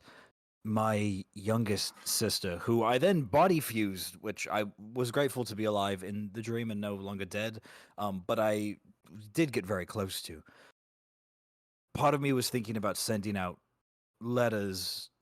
Hello, we are so and so, and we were asking for, and try to inquire and see if people have been asleep. Now, how that does the oracles, like I said, maybe this is just a me thing. But this, I don't know. This was the only thread I had. This was the only idea in my brain. Do you have someone you know where to send those letters to? Yes, 1400 Government of Tuluria Avenue, Tuluria. All right. And you want to say, "Hi, I am in exile." Hi, I am But a clairvoyant who heard that the official, whatever her title is, that I totally know off the top of my head, has been sick, and we were sent out for medication, and we just wanted to know if that was still the case or whatever. And then forged like a noble house that we know, you know, like the nobles and six bells that we stayed with. Like, we're doctors from House Vahid, from Six Bells, and then, What happens when they send a letter back to, as you say, like House Farheed? we just write the return address on the letter. I don't know, Alfred. I don't send mail. I usually intercept it. If the Oracle had her throat slit because she was going to tell us something poignant and informative, don't you think that a letter would easily be intercepted then? It's a good idea. I understand, and I want to go ahead and give you credit there. But I think that there might be a more effective way in order to notify others. Screaming from the top of our lungs. I don't know. I mean, does anybody have any sources, any dangers? I don't know. I'm getting to the point where my good ideas are starting to recycle into terrible ideas. I think I might need to stretch from the table. This flan has really been sitting in my belly. I think we need to go one thing at a time and just see that Alright, so we know a lot of stuff in the dream. Up until a certain point. Or throughout, I'm not sure. I'm still trying to parse through it. Was a representation of something we've either been through, something we want, or something we fear. Or Correct? something that might come to pass. Or something that might come to pass. That's what I Yeah. kind of mean by want or Some- fear.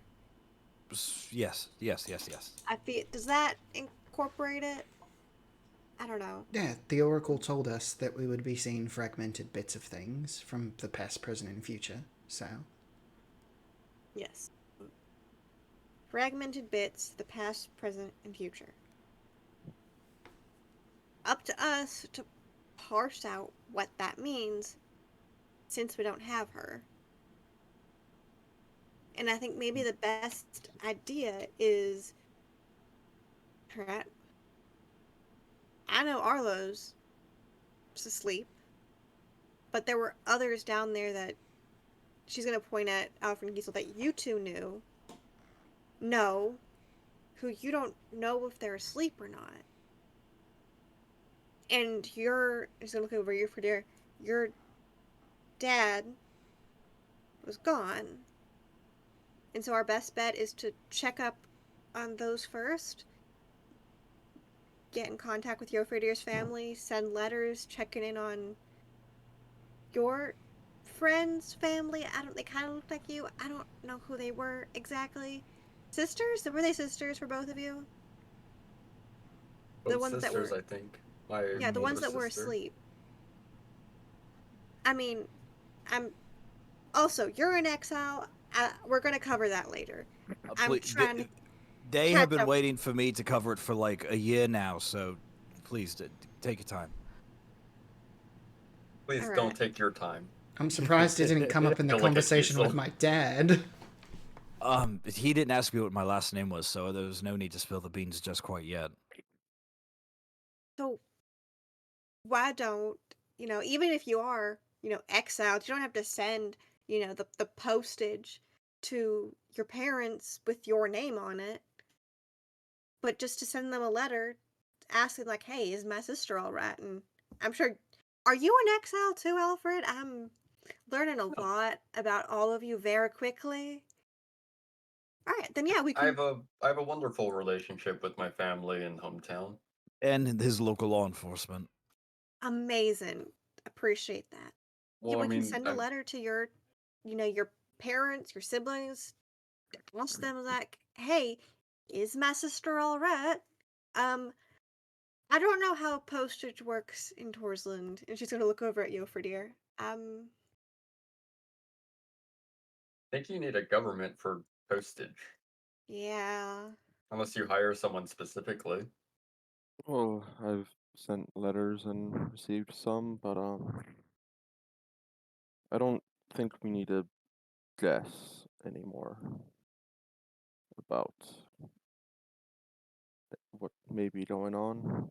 What do you mean? And he's gonna pull a letter from his shirt and set it on the table.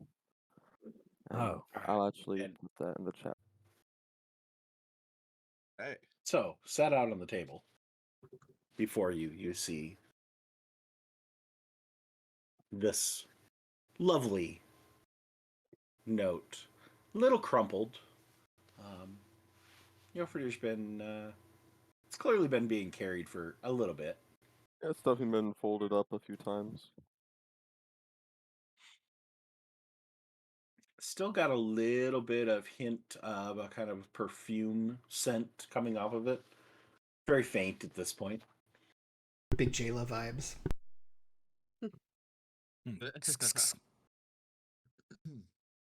You each have the opportunity to look on the table and read the note. Yeah, Lonan reads it.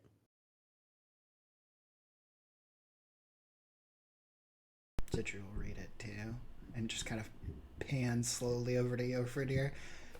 I feel like, after everything that we've talked about, rumors are probably the biggest thing to follow up on, Jofriedr. Well, The these most are my straightforward. people. Typically, these sorts of rumors aren't an issue. But after the dream, may be more than just rumors. Jofriedr, is that why, a little while back you went back home?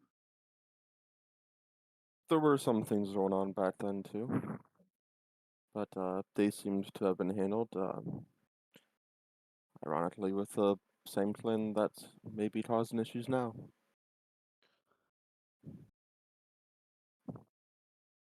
And then Tato Dragons, I mean, that hasn't been an issue since my father killed a dragon a long time ago.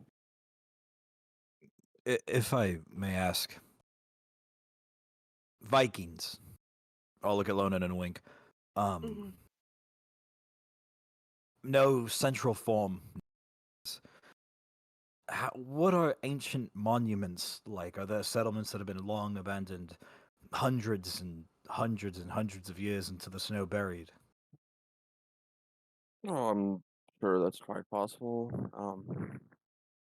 Though there are some older cities. Well, I suppose just one city around.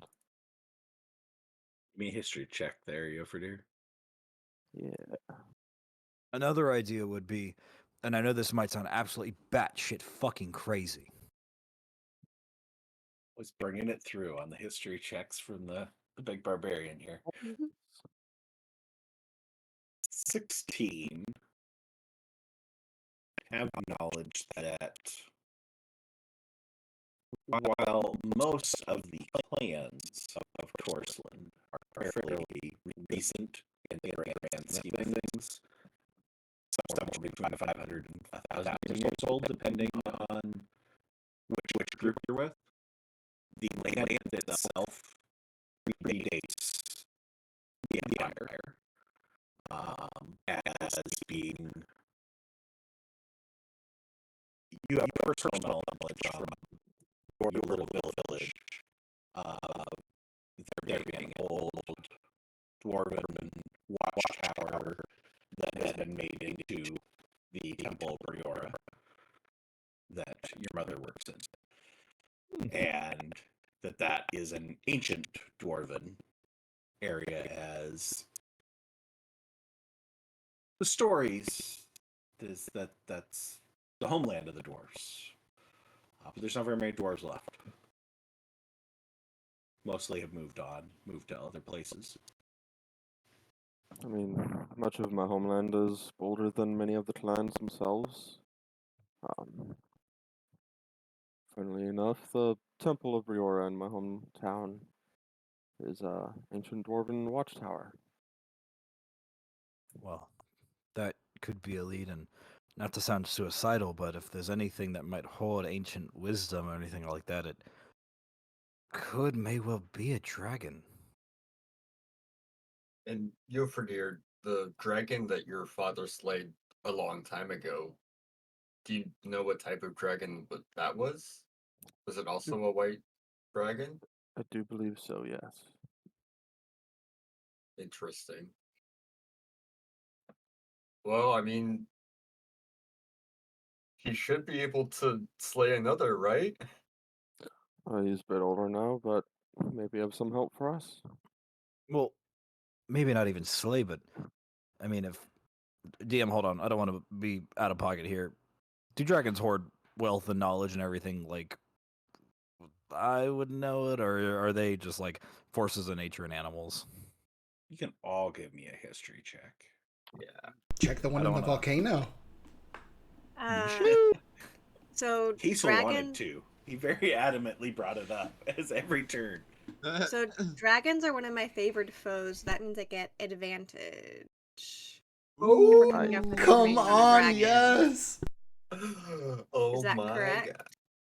Is that going to count for I this? think I'll give you advantage. Sure. Awesome. This is a general about dragons. 16.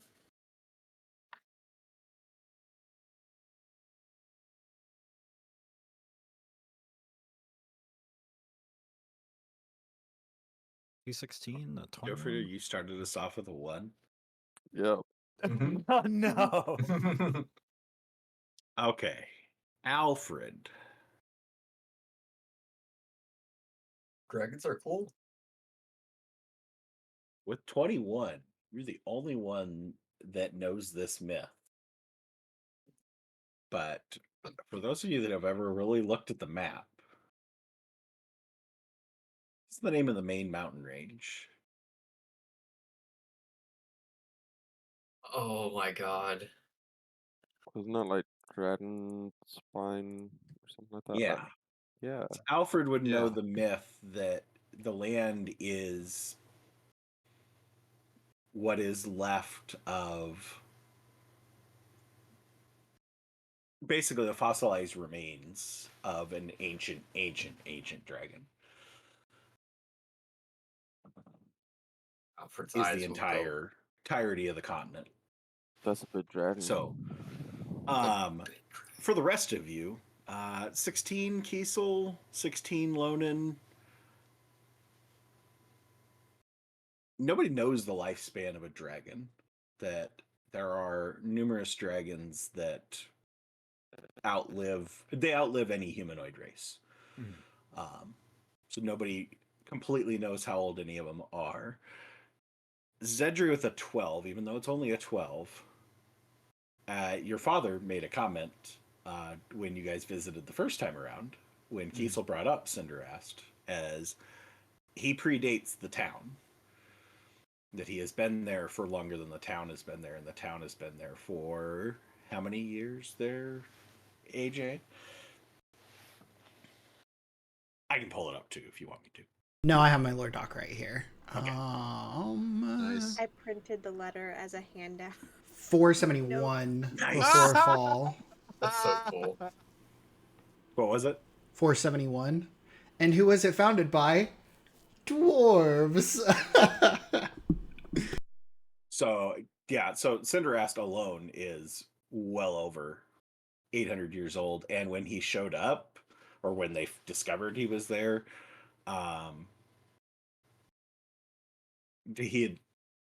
they were thought to be extinct at that point in time. So they had been around for quite a long time before then. So Kiesel, Alfred, Xedre, Lonan, you guys would all have that knowledge as to dragons old as fuck. We'll put it that way. So The dragons are old, but we wouldn't know if they like hoard things or would be. I mean, they're old, but would we be able to speak to them? Like, are they it would intelligent? all. Yes.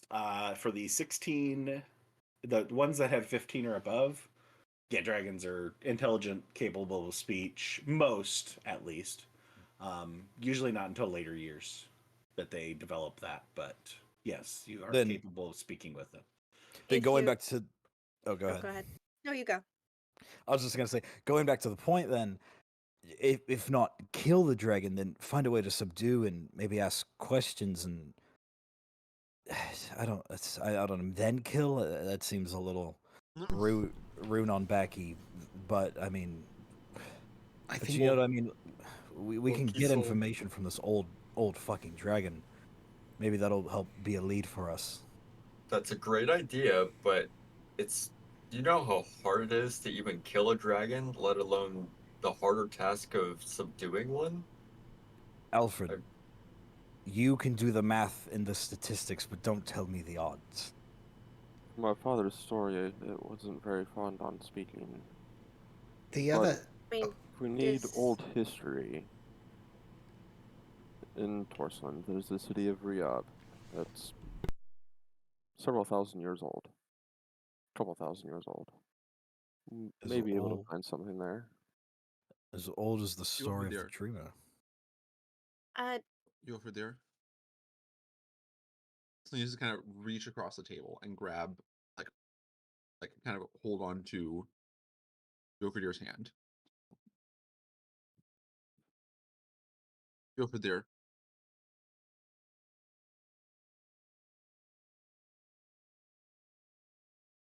We do not have to justify going to Torsland.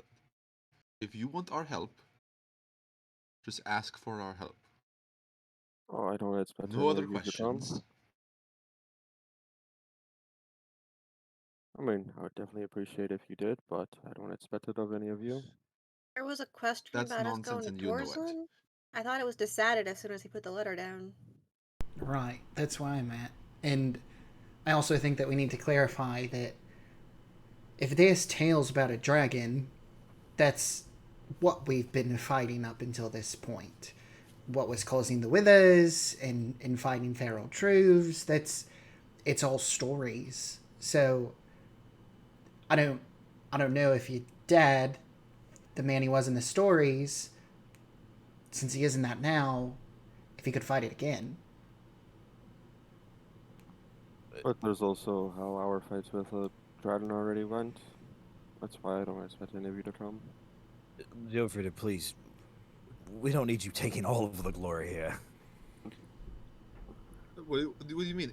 In my recollection, the fight with a fight with a dragon, we won. Right, yeah, and no, it went swimmingly well, Silenus. Yes, All right. Cecil, I'm Were sure Cecil did felt any of great. us perish permanently? If we're just gonna try to glance over at Cecil, partially. We could also, I could maybe try and ask Folk if she knows anything about how to fight dragons. Should She ain't we super chatty, but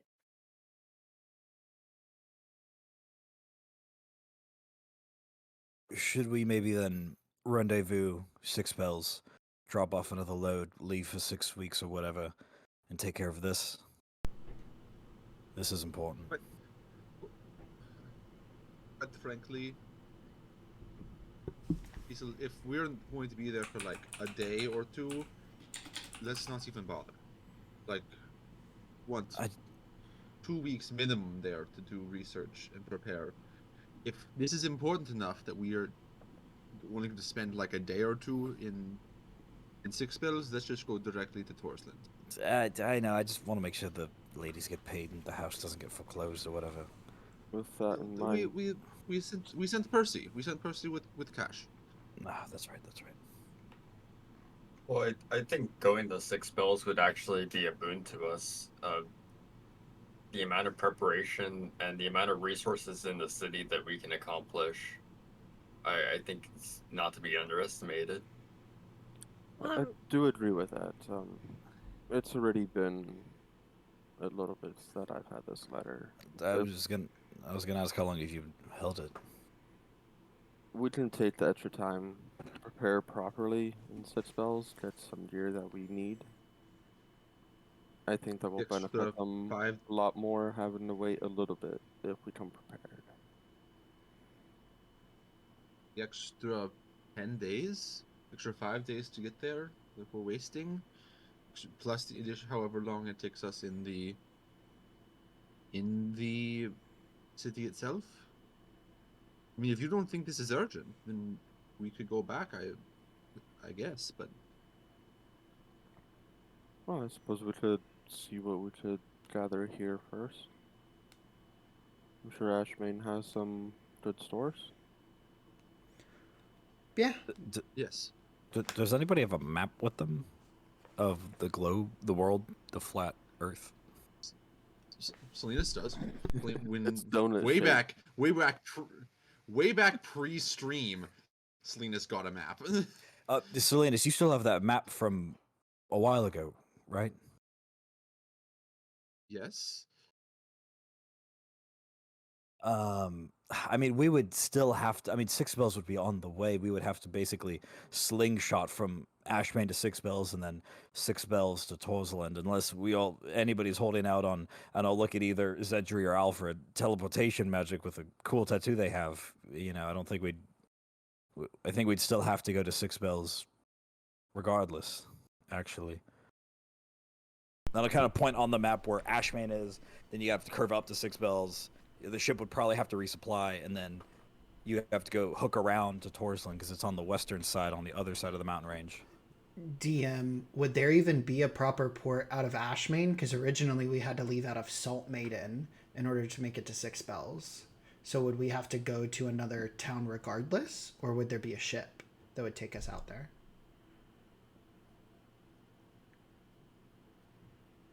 No, you could go directly from Ashmane. Okay. It's just not as common of a port as Salt Maiden is, so your choice of boats is going to be limited.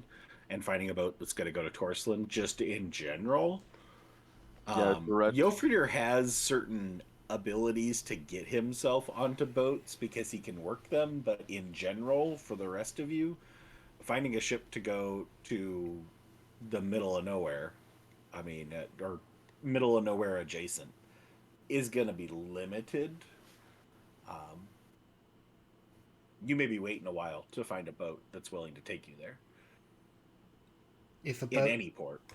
Well, our best bet may be to just hop along the coast, port to port, rather than trying to find a direct boat. That is how dangerous would the coastline be on this continent? You know, would open waters be safer? Well, I can tell you once we get to Torson, the waters aren't very safe either, but It's we're not going even anyway. water. It's like ice, right? Oh, most of the year. Which this time of year we are now in. You're still in early spring right now.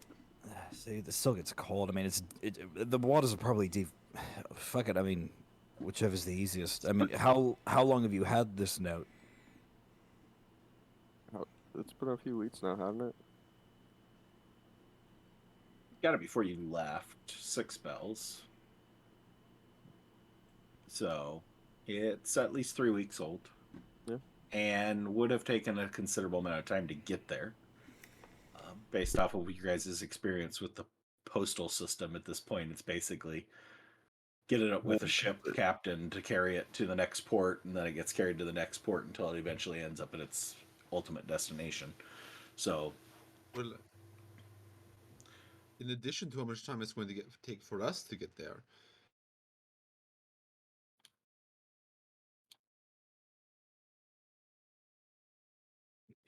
I mean, do we want to get like a cartographer, a navigator to help iron this out? I mean, we're talking at least a couple hundred nautical miles, and that's the difference between a couple days or a couple weeks, really. If you feel like stealing a boat, I can navigate just fine. Maybe the fastest. I feel like But we've been doing well on money lately, and if we were to inquire in 6 spells about the possibility of chartering some other sort of transportation besides just a ship, I don't know if a distant place like Torsland would necessarily have the means. I mean, if there's anybody who can shell out, if we can shell out shillings for teleportation, then by all means, let's do it right now. Does anybody know anybody who's got a teleporter? Or at least magic? There was A one big person catapult? that could. It was probably the Oracle. Or the lady who took her. Oh.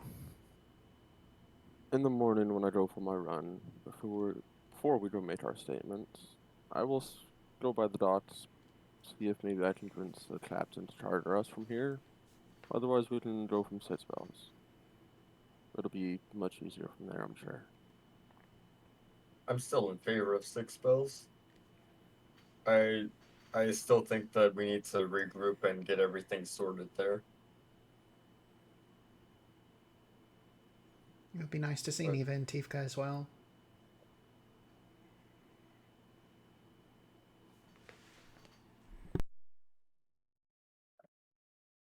So, is there anything else that we need to discuss, or Well, I suppose sleeping no, is there? arrangements.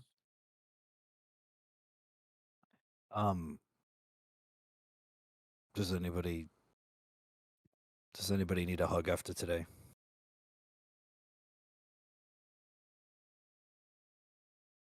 Jofriedr will walk up and hug Kiesel. Jofriedr will hug both of them in a big bear hug. Kiesel will nuzzle his head on the side where Xedre is missing his horn. just the tip. Just the tip. Just the tip. is it because big group hug? Family. As the horn starts to grow out, he's gonna carve it into a mermaid. Yeah. Plus 10 swimming speed. I heard this new fashion. Lonan, you are gonna have to go ahead and, I guess, come with us as well. We have a house and everything in Six Bells. we I we mean- can't guarantee benefits, health insurance, or life safety, but you will see many corners of the globe as long as you can swim. I don't Well, I think you can have life swim. insurance yourself. Really well, Well, actually. Actually, swimming's not a requirement. I can't really swim. Do you want me to It'll help. teach you how to swim? I don't want to know. Okay. And I imagine it's like y'all are doing the group hug and Lonan's just sitting there very awkwardly. Jofriedr is gonna grab her and pull her up into the group. Thank you. Um, I mean, look, ultimately, I'm hoping to find more information on the Dreamer. And as I said before, y'all are my best bet on that, so long as you'll have me, I guess I'm on this journey with you. I already got really awkwardly introduced to Xedre's dad, so If it helps, you got really awkwardly introduced to me too. yeah. Yeah. Well, But I'm everything sure turned once out. we get whatever's going on figured out at home, like I said, porcelain's very old. I'm sure we may be able to find something useful. All right, well, I am beat. I am gonna head on to bed, I think. Still gotta take Cybil for for her walk. Right, sleeping arrangements though. My room can fit about 2 folks in there. So if anybody prefers, I default. If anybody else would rather sleep in a room, I can handle being out here.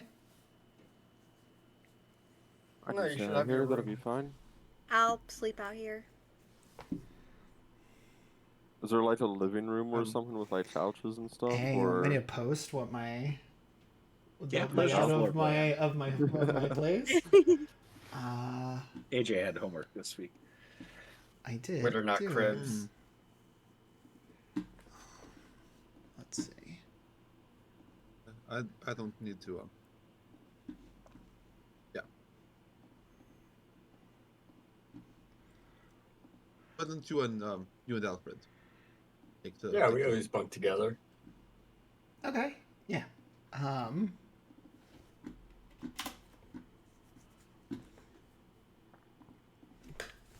But in that case, Ooh. Yeah, Jofriedr's just gonna plop down on the floor in front of one of the couches, kind of close to the fireplace. Lonan will lay on the opposite side of where Jofriedr is. Glad you identified that as a hearth and not a television set or anything like that. Obviously, it's the big plasma screen. Yeah. Only the good stuff. He has not only the master bedroom, but connected to the master bathroom as well. All the hot water plumbing goes through Xedre room.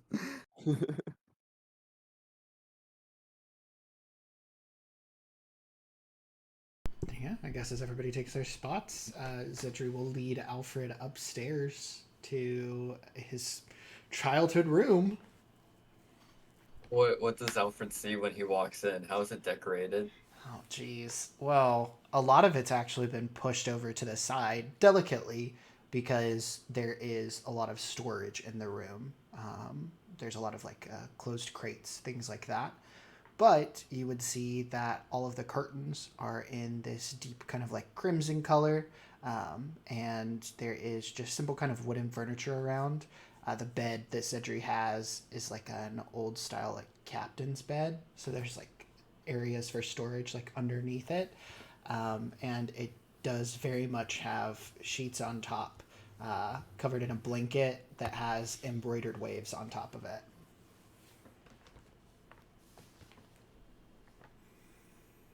Well, this is nice, Xedre. It's very much you. Thank you. The blanket's actually kind of reversible, and Xedre will flip it over, and it has flames on it. Oh, that is really cool. That is really, really cool. Yeah, you can sleep in the bed. I don't mind. No, you need to take your pet. Okay. Just hand me a pillow and a blanket, and I'll be fine. Sure, yeah. Xedre like will reach into the kind of like storage underneath, pull out like a little drawer, and he'll hand you just like a simple kind of blanket, tasseled fringe on the end of it, and then a pillow.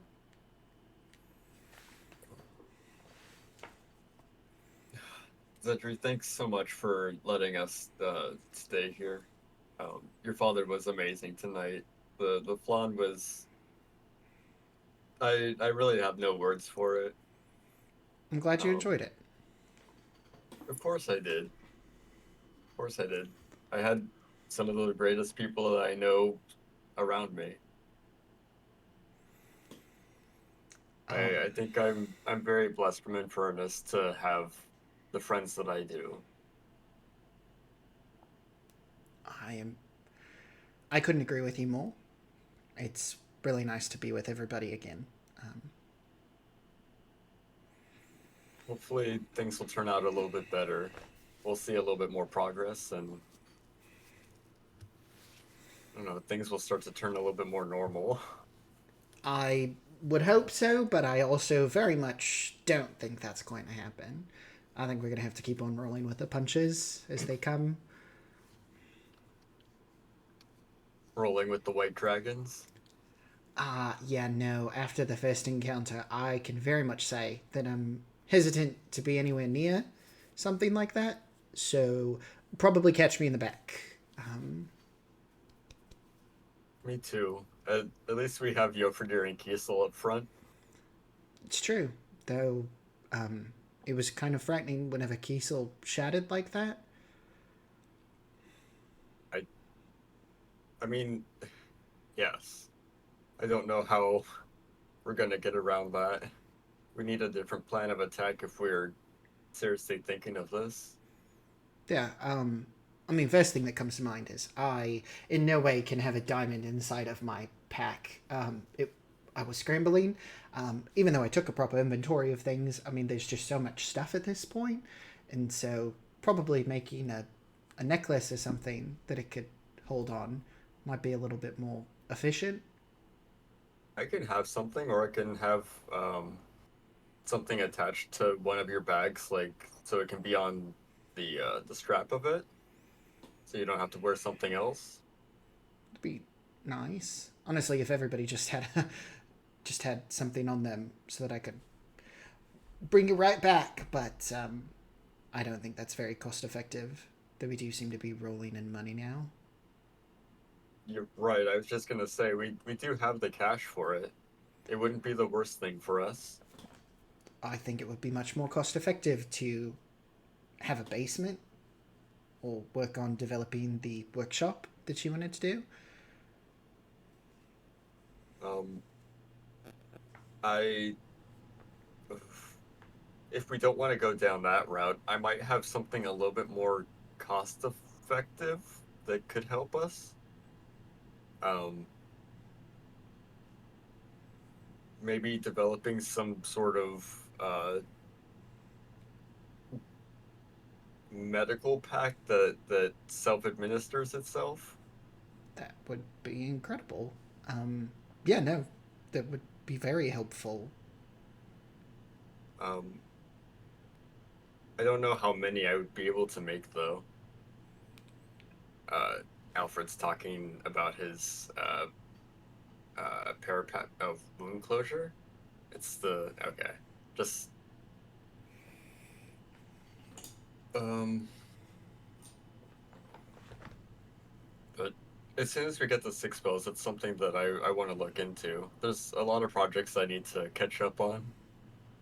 Right, I could tell that you had some vested interest in returning back to Six Bills, but I think we all have a little bit. Instead of loaning, I definitely want to make sure that she doesn't feel super lost in the city. If she's been to Six Bills before? I don't know if she's been, Mm. but it should be all right. We'll be there with her. She won't get lost. Very true. No wandering into mysterious taverns. No, we have a house. We can buy our liquor and drink it at home. I hear it's more cost effective. I suppose so. Xedre will go ahead and lay down in the bed, and then he'll immediately like slap his forehead and grab sheets and an additional pillow for Cybil to go ahead and make a small space for her. And at that, Alfred's going to excuse himself to take her on that walk that he mentioned earlier. It'll just be a few minutes. Okay. Yeah, before you head out, Xedre will just say, I think I might head out for a little bit too. Since we're not fully celebrating the feast, I figured that I'd at least walk around for a little bit. Well, can I join you then? Sure. I mean, it'd be good to have Cybil around some other people as well. There's a lot of food as well, so just be extremely cautious, because I don't want to get sick from anything. Mm-hmm. And I guess we'll go up to come back down as everybody else is still in the great room. While they're upstairs having this conversation and exchange, the other four left to the living room.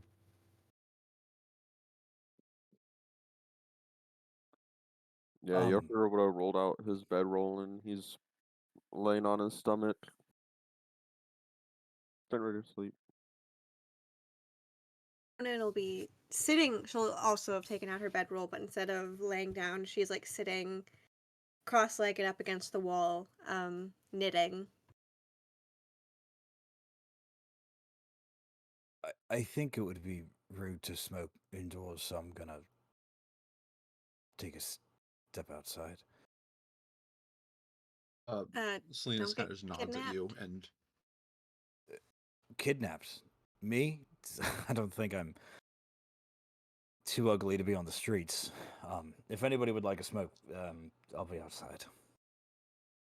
Jofriedr's would gonna like a smoke. pop his head up and be like, I think I may join you.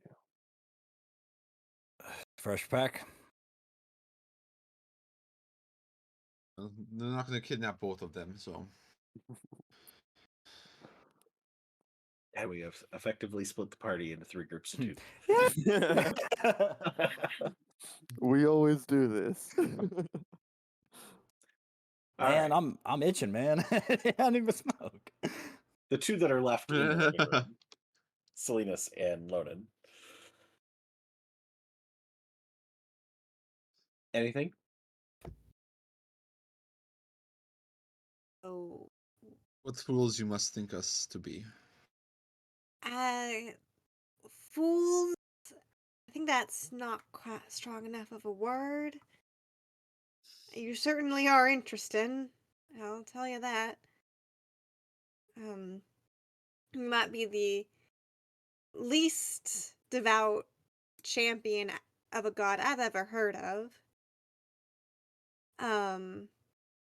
Which ain't saying a lot because I think you're still.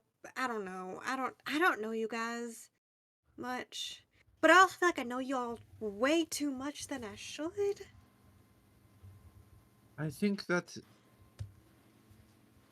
might be a side effect from being mind melded with us for several hours. Yeah, no, that one was definitely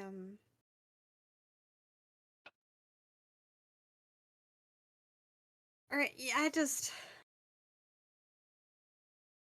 so you made a deal with Aurora, but you didn't know that she had, like, I don't know what the word is, been kind of floating around you.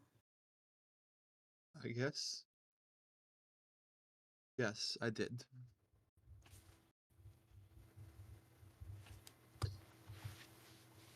Someone very important to me became sick.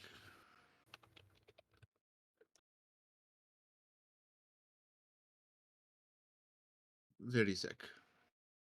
Just slowly wasting.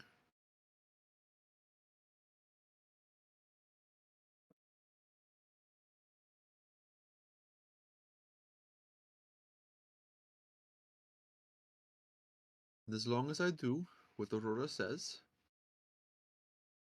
he gets to no longer be sick.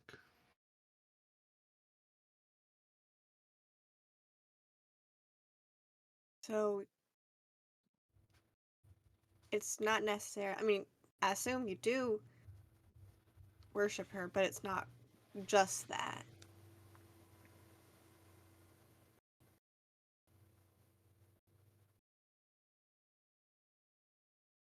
Complicated. I mean, whoever said the gods weren't complicated? Suppose that's true. Just because I do trust Noctalis doesn't mean I don't think, he's complicated. If anything, it's, I think something that a lot of his followers have to acknowledge. Same with all of them.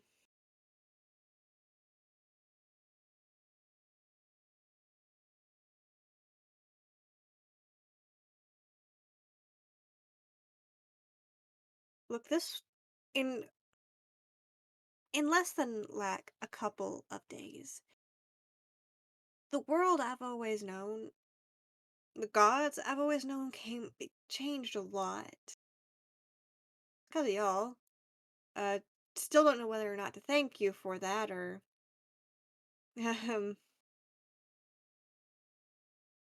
but we're on the same path. And I like to think that, you know,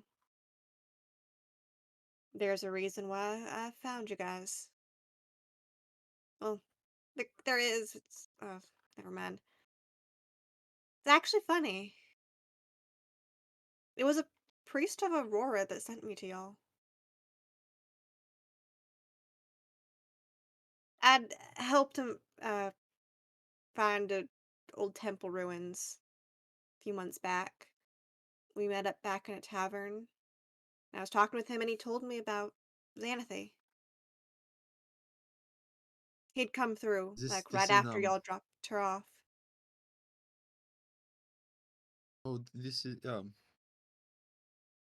would this be in Norborn Peninsula?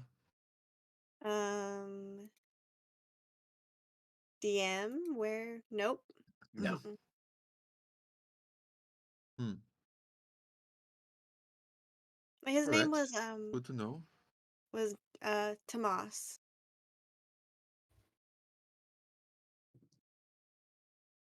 All right. Well,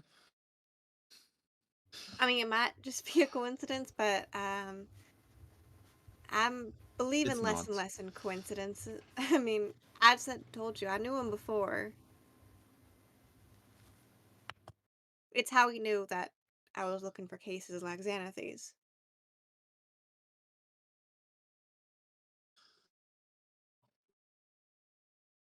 About this time, you'd hear the footfalls as the two fire arcs come back down the stairs. Mm. Mm. Back again? Yeah, just gonna take Cybil on a walk and we're gonna go look at the festival.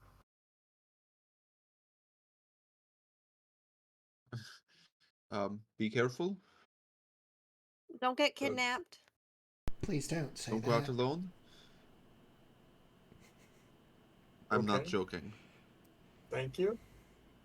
We'll be careful. After we'll take Cybil and awkwardly walk out the front door.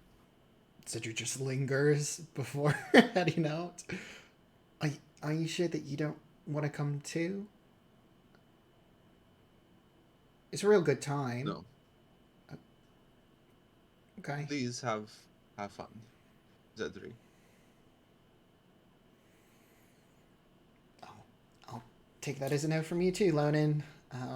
Cedric will just give a wave. And he'll head off. Y'all have fun. Will do. For wait like 10 seconds for a beat until they leave, and then turn back to Lonin. So you are sure you want to do this? I think this might be the second most thing I'm ever been sure of in my life.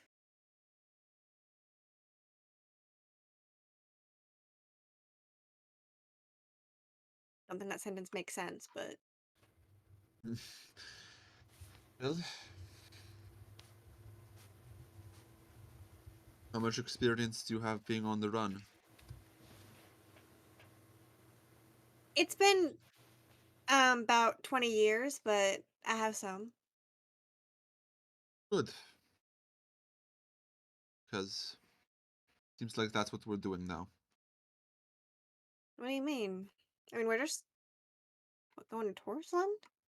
6 spells, traveling the world? Wouldn't say it's on the We run are. necessarily.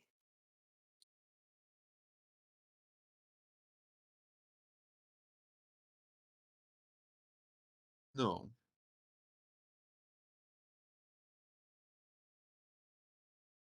There's something out there.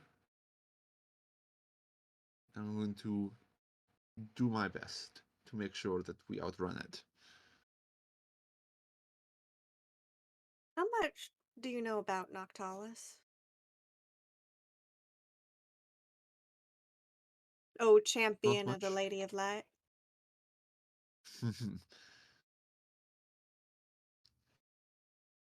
Not really in my family. And so Lonen's been knitting the entire time they've been talking, so she kind of just drops it to her lap. There's some stories that about like why the gods made the different patron races and all that. And there's one about my kind that has always kind of stuck out to me. That have always been dark things in this world. And Noctalis made the vampires as, I guess, the creatures to hunt those dark things, protect others from them.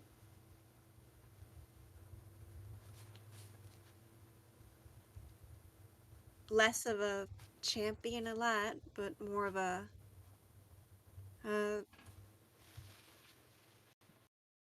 if you want to fight a monster, you gotta make something on its level. What the dream showed me was that we are but pieces on a chessboard, and pawns do not get the choice on whether or not they want to play. And I'm just going to try my best to make sure none of us get taken.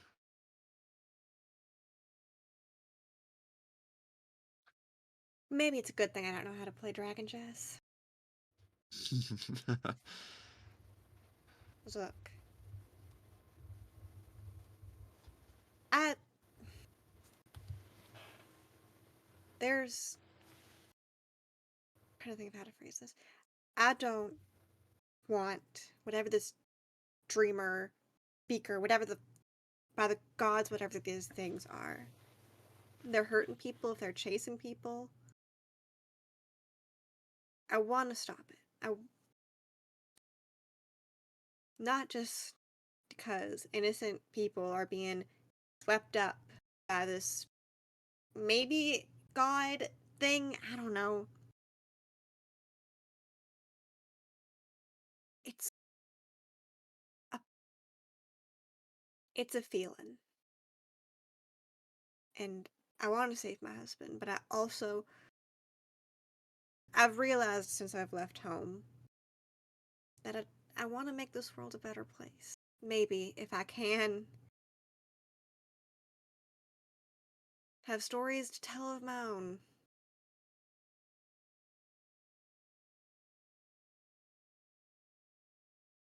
Got a niece back home.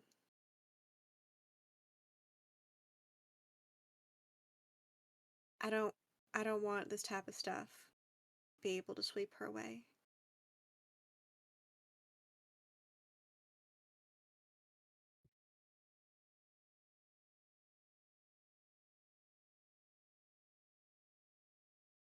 We'll have those who we want to protect.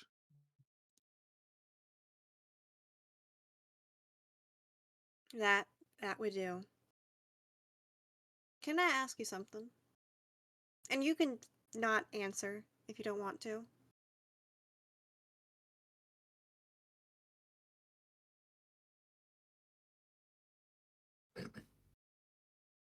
Okay. Who was he?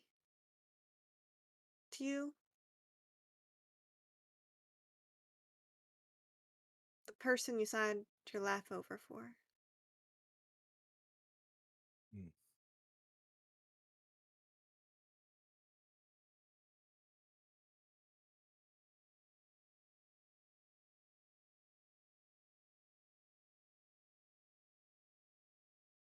Quiet for a long time.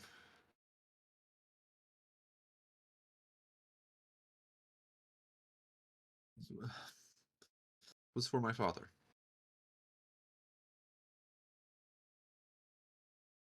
And when Selena says that, Lonan's gonna reach over and take Selena's hand. Then we're doing this. For your father, for my niece, for our families, for our friends. Right?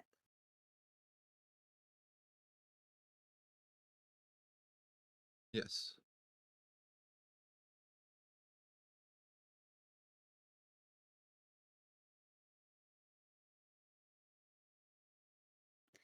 Yeah.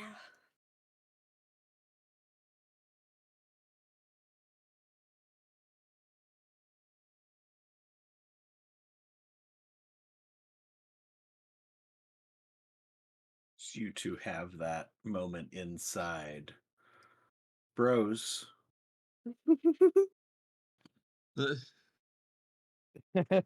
Smoking outside. you out front, where the fire hearts will inevitably walking through, or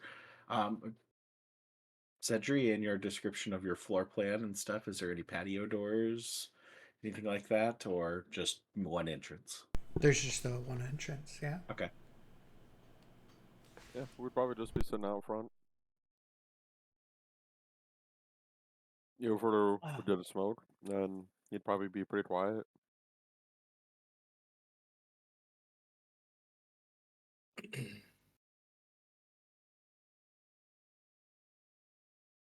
So do you do this often? Or was this just like a one-time thing?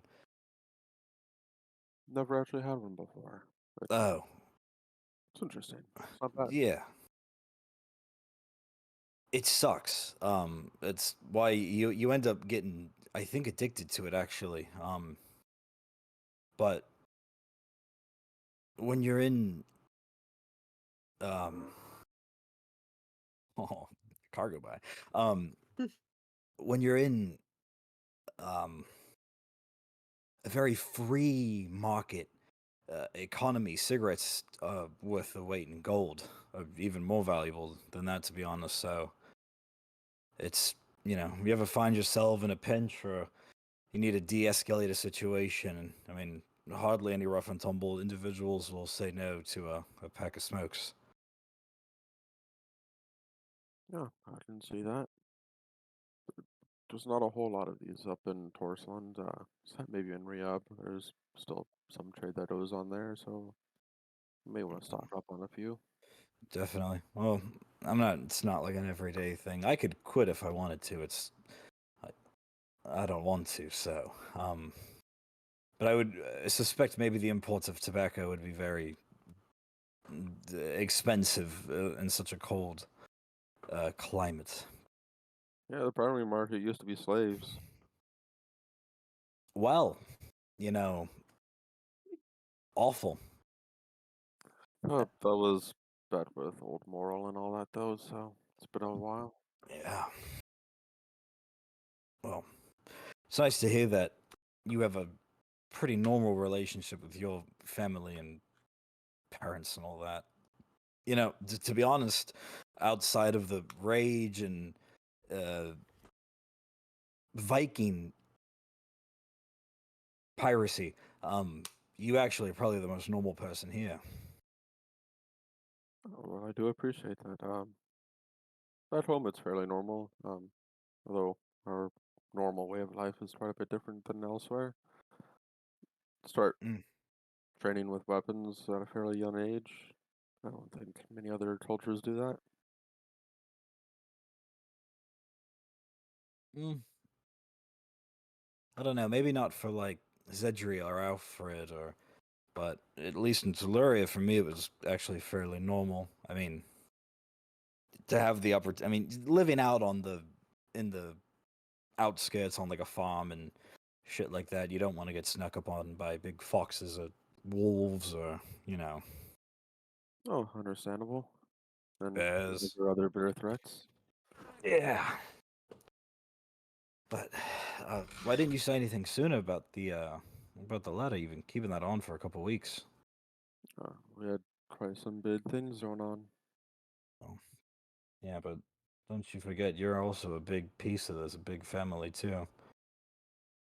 I figured if they truly needed my help, they would find some other way to get a hold of me quicker.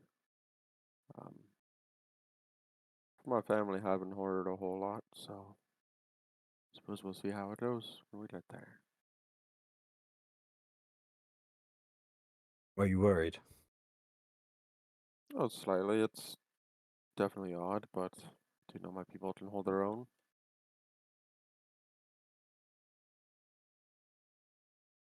At this point, the door will open. 2 Firehearts will step out. Kiesel will politely wave and waft some smoke out of the way. Would you like one as well? That's actually quite nice. No, thank you. I'm okay. Thank you, though. Where are you two headed out to? We're actually gonna go check out the festival. I'm taking Cybil on her walk. If you want to Would accompany. y'all? Yeah. Would y'all like to join? I mean, if you two want the privacy, then, but I mean, unless you wanted security, then we can keep a distance. Or I don't Do know you if this think is we like need security? Silenus also was worried about that. well, if someone's expecting a statement from us tomorrow, and you know, unless we're sticking around to even fill out the statement, I don't think that part was entirely. I think we are. I mean, if Jofriedr wants to come back to Ashmane, Oh, it's pretty here. I wouldn't mind it. we should probably fill out the statement. Okay. I'll go early morning, try and find us a boat out of here, and then we'll go do the statement. If bodyguarding is the excuse for you to come with us to the Feast of the Wandering Flame, then I will gladly accept it. Oh, well then, if we're going out, um, sure. Yeah. I don't. I'm not But very. you should walk behind it at least because I don't want to smell that smoke. Oh, I mean, this is I can put it out. It's no big deal. Okay. I'm honestly quite beat. I may leave you all to it and catch some rest. Sounds good. I'll be up in the morning to go on a run with you, Jofriedr, and we can both go down to the docks together. I look forward to it. Alright, then we should get on so we can get back early. Or relatively. We'll see all of you in the morning. Yeah, have a good night, Jofriedr. You as well. Good night. Alright, come on, Cybil. So,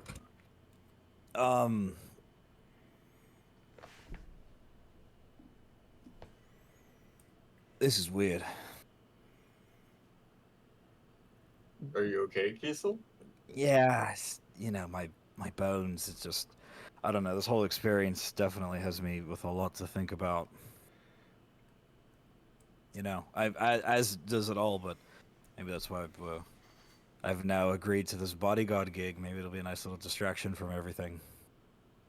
Yeah, they say going for a walk really helps clear the mind. Plus, I have all this energy from the coffee. I might need like a latrine or something. You know, the coffee can go right through you. Oh, that's why I only had a small cup. You have to be careful with that. And Xedre, how are you feeling, especially with the friend? Friend? What do you mean? The the skull, the sigil, the. Oh, I mean, I don't have any disembodied voices talking to me that manifest inside of a dream.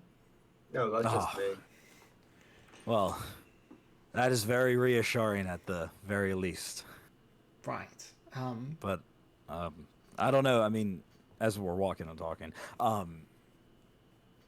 don't know. It's just, you know, there's been like a click in your eye, and you know, I don't know if it's taken a page out of me or Silenus or Jofriedr, but it just seems, I don't know. Short-tempered, I feel like. But Yeah. I feel like I'm coming down from that. Mm-hmm. I know the whole thing with Lonan was very stressful. That's just the word I was going to use. Is we've been under a lot of stress, and sometimes it just manifests in different ways. Fortunately for all of us handsome men here, I haven't seen any sort of grays sticking out, so the stress couldn't have been that bad.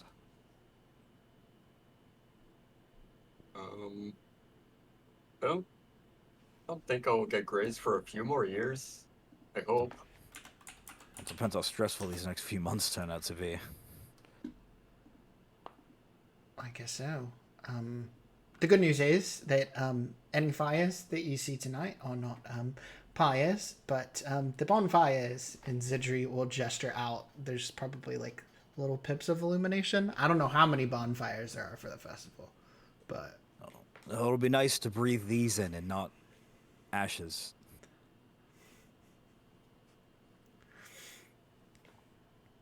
Yeah, you're still breathing in ashes, so. it's perpetual, baby. Well, not like. But yeah, you see a few bonfires across the cityscape as you move through the Dragon's Gate district of the city. I don't know how far you're going on your walk. Terribly long, I would say. We are very tired. Yeah, I think maybe like Dragon's Gate into House of Infernus area, since that's probably where a lot of that or Silver Spires. That's probably where the expensive partying is happening. But they let us The take bulk a of the dog. activity is House of Infernus, historically. Perfect. You pass through different people that are just gathered around little bonfires telling tales. Hear bits and pieces. Most are all stories that you've heard before, Xedre. Nothing really jumps out at you as being anything eye-opening or illuminating about anything that you guys have been dealing with or anything you've dealt with up to this point. And take in the fairly crisp night air. Nice cool breeze, providing a little bit of fresh air. Carry on any conversations you guys have. Or are there any like vendors that sell like little trinkets and whatnot? Give me an investigation. Okay. We haven't rolled dice in a while tonight. Not since the break, I think. It's true. Don't really Even find anybody 10. that stands out to you as being somebody selling anything. You do catch sight of an individual who's like handing out little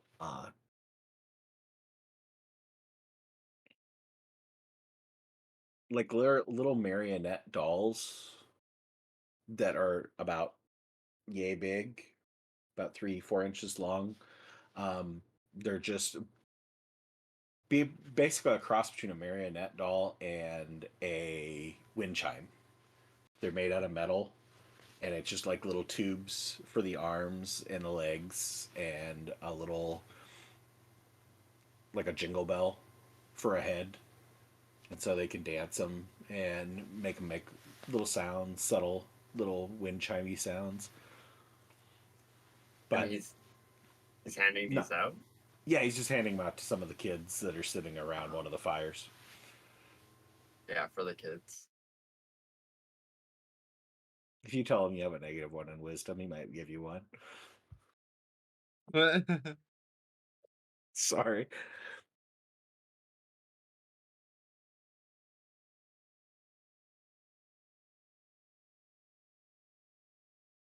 But yeah, no vendors of any no. note.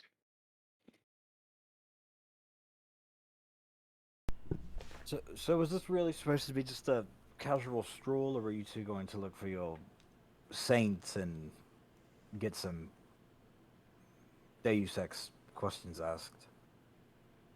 I was just taking Cybil on a walk, and Xedre said that he was coming here.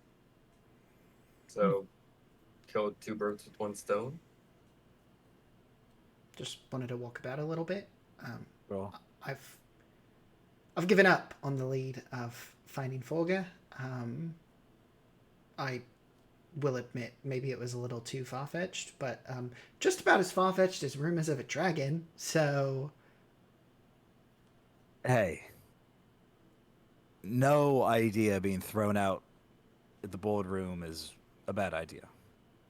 There's no stupid ideas when you don't have any idea. That's why I tend to just run my mouth. Try to see what sticks. I will say that for all of the talking that you might say that you do, there's still a lot that is unknown about you, but though it was slightly traumatic, it was nice to be at your wedding. I'm surprised that everything was actually as positive as it turned out to be. I was dreading reliving the worst day of my life, and it was nice that it wasn't exactly that. But I mean, there's no secret amongst friends. So you saw what you saw. I mean, it's like I said, it's not exactly how it played out, but yeah, it sucks. I don't. How did it play out? Well, now that you've asked, not like that. There was a lady, and we were very fond of each other, and we were going to get married, and we met in secret multiple times, and I think some people didn't really like that. I was, my father made many sacrifices in my life to help me and my 3 other siblings to have a very bright future. One of them works with like the merchants, like the official,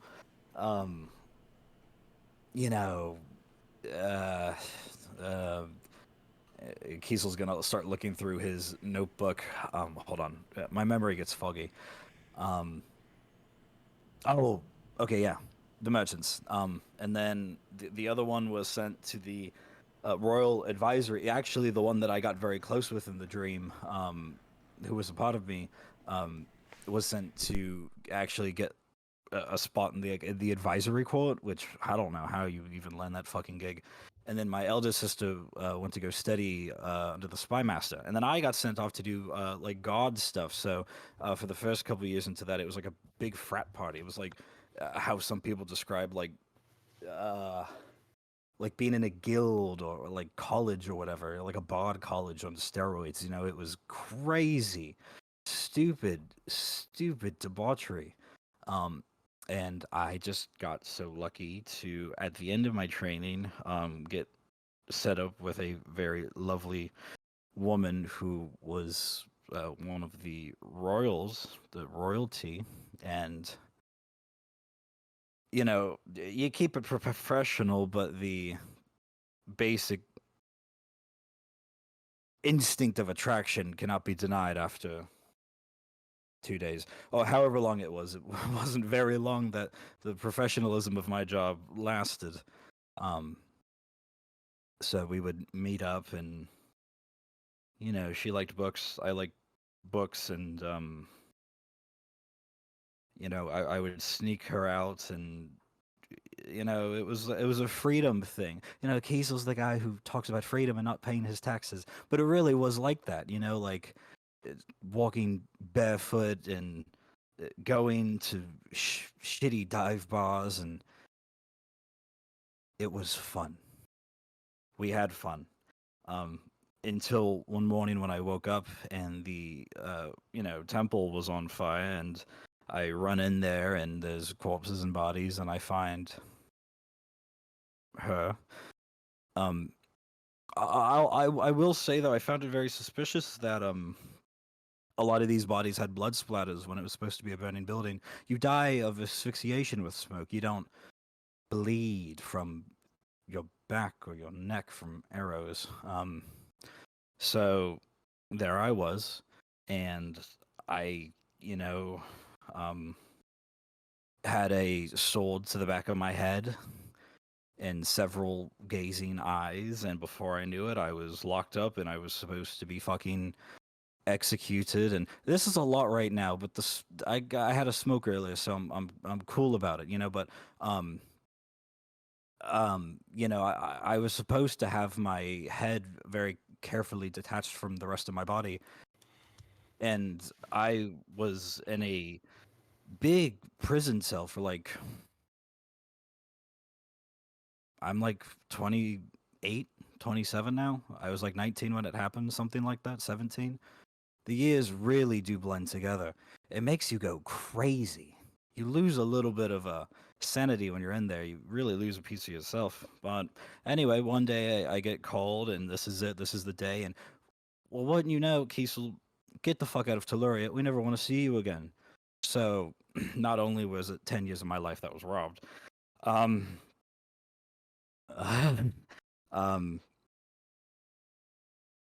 don't know why me.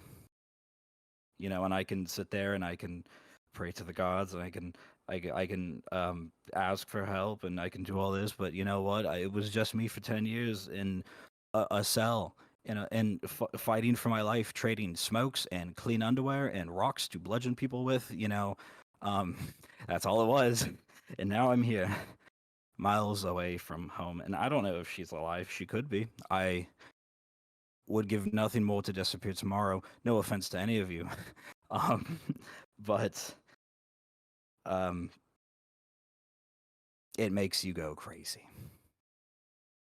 So I've tried to, you know, and you all you know is fighting, and I can't do fucking magic, and I can't talk to animals. I can't do anything but beat people with my fucking hands. And then you go and you visit Avaria, and you know this shit Dickel can do to nobody, you know, and you know, people get taken advantage of, and you know, their fucking homes broken into by fucking gangsters and these fucking highwaymen and shit, and there's nothing you can fucking do about it. You go to call, there's no police. Go fuck yourself. So you learn to crack some heads, and you get good at it, and you make some money off of it. So then you meet Silenus, and then all that shit that you happened in the dream, that was real life. That was real life. That happened. And you know, I'm really sorry for crashing your fucking walk out here, but you know, it's just been a lot the last 24 hours, and I don't know what really to do. It's just been a lot, and I hate sleeping alone. Xedre's gonna give Kiesel a hug, and he is So going Alfred. to specifically tilt his horns so that the part that is broken off is going to be left right in front of his face, and he'll make room for Alfred as well. Ouch. Don't poke your eye out. No, that's the part that's broken, so you're good. It's blunt. It's not shaped like a mermaid yet. Not No, yet. not yet. Keith is gonna sit there and just fucking like sob in their shoulders, and that was 10 years of my life. 10 years that they took from me, and I don't know why. And I may never know why. So we're gonna figure this out. Yeah. We're We gonna might figure not. out everything with Jofriedr. We're gonna figure out all this shit with Brevin and every fucking person that's messed with us, and we're gonna deal with it. Don't you worry. You say that you're powerless because you can't speak to animals or whatnot, and I'm not sure if that's really anything um to be jealous of. I mean, you're someone that can talk to people in a way that I can't. You have such a way of holding yourself and promising that freedom that someone really fell in love with. And that's not something that I think that I've had where someone really looks at you that way. Um, but you're not powerless, Kiesel.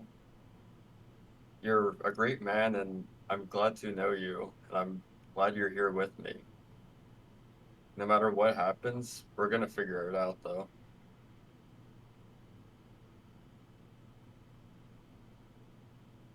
I hope so.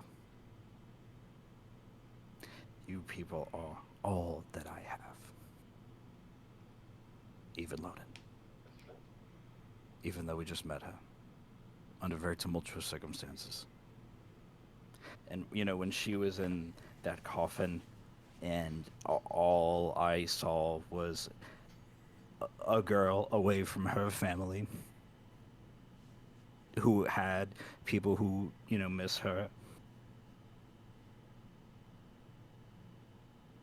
And I got sloppy and I ripped out those fucking needles in her arms, and I could have been more careful. But, you know, there was just something about that moment that was so... Oh, my fucking eyes. That was so just instinctual. And I would die for any one of you. Hopefully after I clear my good name, but if that moment comes sooner than I expected, then... Well, Kiesel, you're not gonna die. No, you won't. That's been proven times over. Honestly, by your own merit than anybody else's. You have a killer preservation instinct. Somehow. But there's a lot going on in here. I don't know why the gods don't talk to me like they talk to you, or why anything happens to me, but there's no sense in being a bitch about this and woe is me. It's, well, that's how it is now. Keep the show moving. Well, Kiesel, sometimes the gods don't do what you like, and sometimes they don't make sense to you. I don't think that they really are meant to make sense. Um, Recently I've felt quite alone as well, and I mean no disrespect to Inverness, but it's been quite hard recently. Um, but we still have each other. And I think that's worth everything that a god could give us.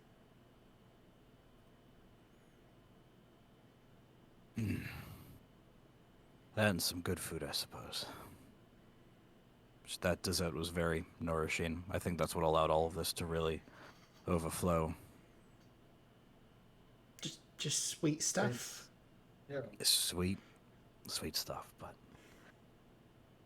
thanks for letting me crash your party here and dumping all of this trauma on you, which, not to shift this onto anybody else, but I suspect maybe more of this will be happening in the next couple days with not just me. Who knows, maybe we may even get Jofriedr to shed a tear. Maybe a frozen, solid, porcelain tear, but... Maybe. But don't feel like you need to apologize. Like, you're not crashing any party or anything like that.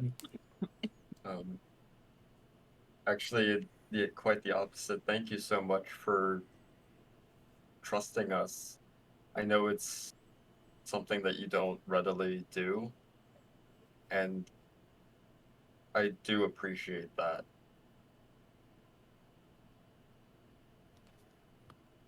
Your No, your trust. I was just gonna say your trust is something I know is not easily won. Thank you. Deepen the hug a little bit more, because this entire time we haven't broken the hug. We're just in the No. middle of the street. No. Three and, buds. And it's that awkward thing where like the it's just getting so hot and like everyone's breathing on top of each other. You feel a hand on one of your shoulders. Oh yes, all the good tales of Forga. As they just pass by, somebody just pats you on the back. Oh, they think I'm really feeling the celebration, man. Oh man. Honestly, if you wanted to, you could embrace a little bit of it.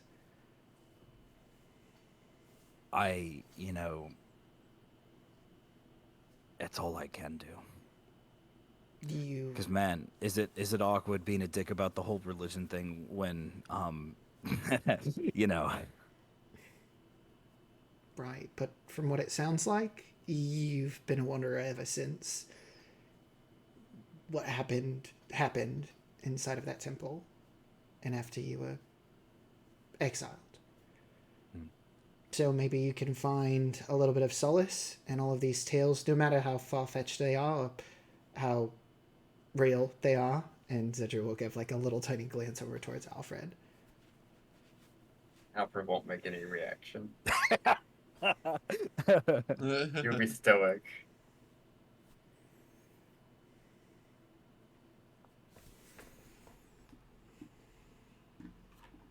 I'm really glad that we came to Ashmane, and I really hope that we can go ahead and help some of the other people, be it you or be it others as well. I mean, I know we're going to Torsland. Oh my gosh, we're going to Torsland? That's... I know it's going to be spring and then summer soon, but I think we should pack some winter clothes. I'm packing as many layers as I can. Right, that's probably a good idea. Some of my old stuff probably fits. Though they might have given most of my hand-me-downs to Tina by this point. We can buy new clothes, and like Teluria, we would be considered like bourgeoisie. Like we are so stupidly wealthy at this point. I mean, we shouldn't let that go to our head. It's No. not But I'm saying relying on hand-me-downs or old clothes, like we can literally buy an entire wardrobes with. Which, speaking about buying, I think maybe Alfred, and I'll kind of hold up my tingling on the glaive. You might want this back. I'm probably going to be in the market for a new magical item. Either that, or I stumble upon a ancient dead crypt and find a cool weapon myself. But if we stop back in Six Bells, I'll make sure to stop by some other magical shops that I may or may not have unintentionally not swindled. Well, if there's any that you haven't stolen or cheated out of some sort of money or item, yeah, I'd appreciate it back if you can find something more suitable for yourself. Well, I will wait until we are reaccompanied back at home, though. Gods above forbid that I need this in the 1 hour that we're here right before we leave, and the dragon comes down. I'm definitely going to need this, but once we get back home. Yes, of course. I didn't mean right now. I have no intentions of working on anything right now. I am going home, or we're going home, and then we're going to bed. That sounds nice. If you do want to get a really cool weapon inside of a crypt, there is a tale about Forga going into a defiled crypt, and purifying it. Well, if there are any defiled crypts in Torsland, I will keep an eye out. We might need to stock one holy water, though. I don't know what I would use to cleanse it outside of maybe elbow grease and saliva. That could actually be arranged. Alfred and I have a good working connection with one of the priests here. That's how we got Oh. the holy water for the dreamwalking potion. Well then, I mean, we should Maybe- always like carry some as well. It's true. I would love to know how to sanctify some water myself, but that might be a little too high for my ability. well, we can always ask our champion friend if he has any sort of innate, purifications. I think Speaking of you your champion friend, would have let us know by now. What's back to the two sitting inside the estate and Jofriedr returning inside to find Lonan and Silenus. Staring at each other. So there's dialogue going on. We can't skip it, so we're stuck in a cutscene. Yeah, Jofriedr's gonna quietly lay down. He won't say anything. So she calls you her sea wolf. Yes, that she does. It's very sweet.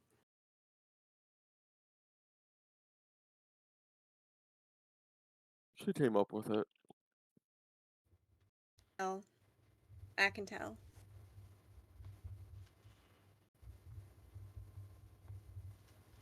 I mean, You miss her? Of course. It's been quite some time since we've seen each other. Since the last time I was home.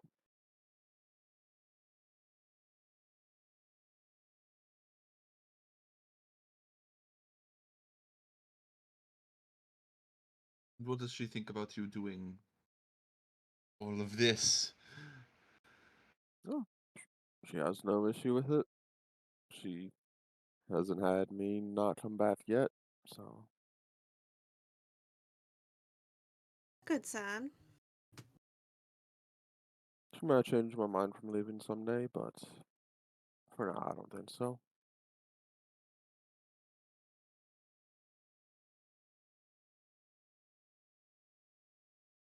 Sometimes you just find that person. Now her father's not much of a fan of me, but it doesn't matter much.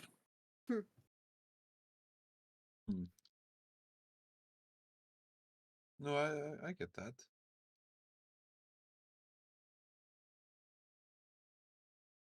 Sure, it's because he's just protective of his precious kid. Oh, I'm sure it's much safer in a tavern than where I'm from, at least. I mean, I don't know much about where you're from. I know it's Tuluria, and I'm guessing Torsland. it's one of the. Oh, not Tuluria, Torsland. Sorry, we're just jumping between all the place names, and I'm getting confused. We're going on I'm a work tour. Torsland. Sorry, I was from Torsland, and it's one of the smaller settlements. Seafaring? We do a lot of fishing. We do have boats, do some hunting. There are some nomadic clans, but really the only city left is Riyadh itself, and that's where she's from. Mm.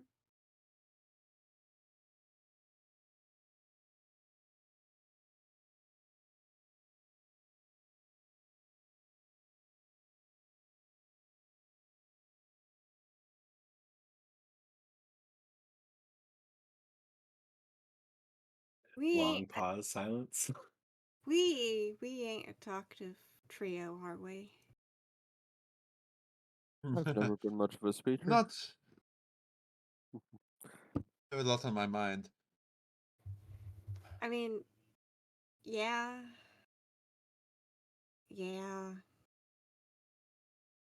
Um, Perhaps when we're active tomorrow doing things, it may be easier. Stretch our minds a bit. not a Make some idea. plans. Mhm.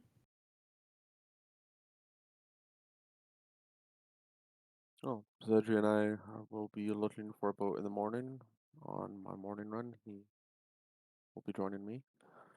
And then I suppose we have our Good. statements. If you Yes. don't mind, if you and Xedre don't mind, could I join y'all as well? I don't mind at all. Thank you. I appreciate it.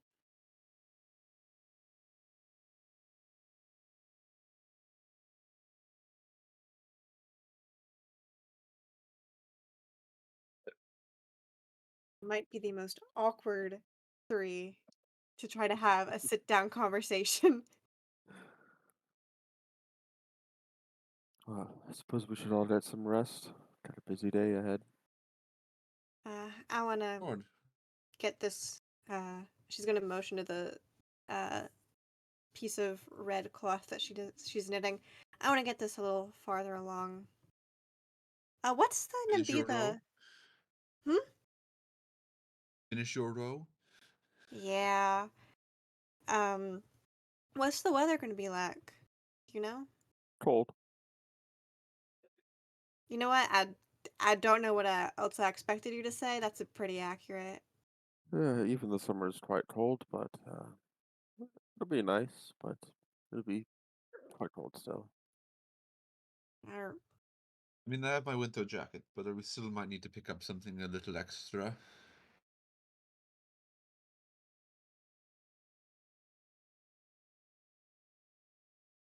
I can make you leg warmers or mittens, whichever one you need. I was gonna say socks at first, but then I don't think you need socks.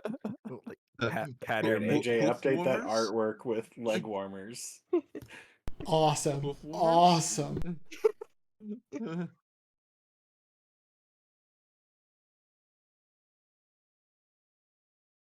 All right, as you all work towards Jofriedr going to sleep at least.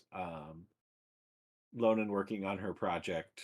Silenus sitting Oh. heavy in thought. Writing. He's doing a lot of writing. All right. Writing the grand conspiracy novel. He's The going other to three. occasionally. Go ahead. I was gonna say, he does occasionally get up and kind of walk back over to the staircase and kind of check.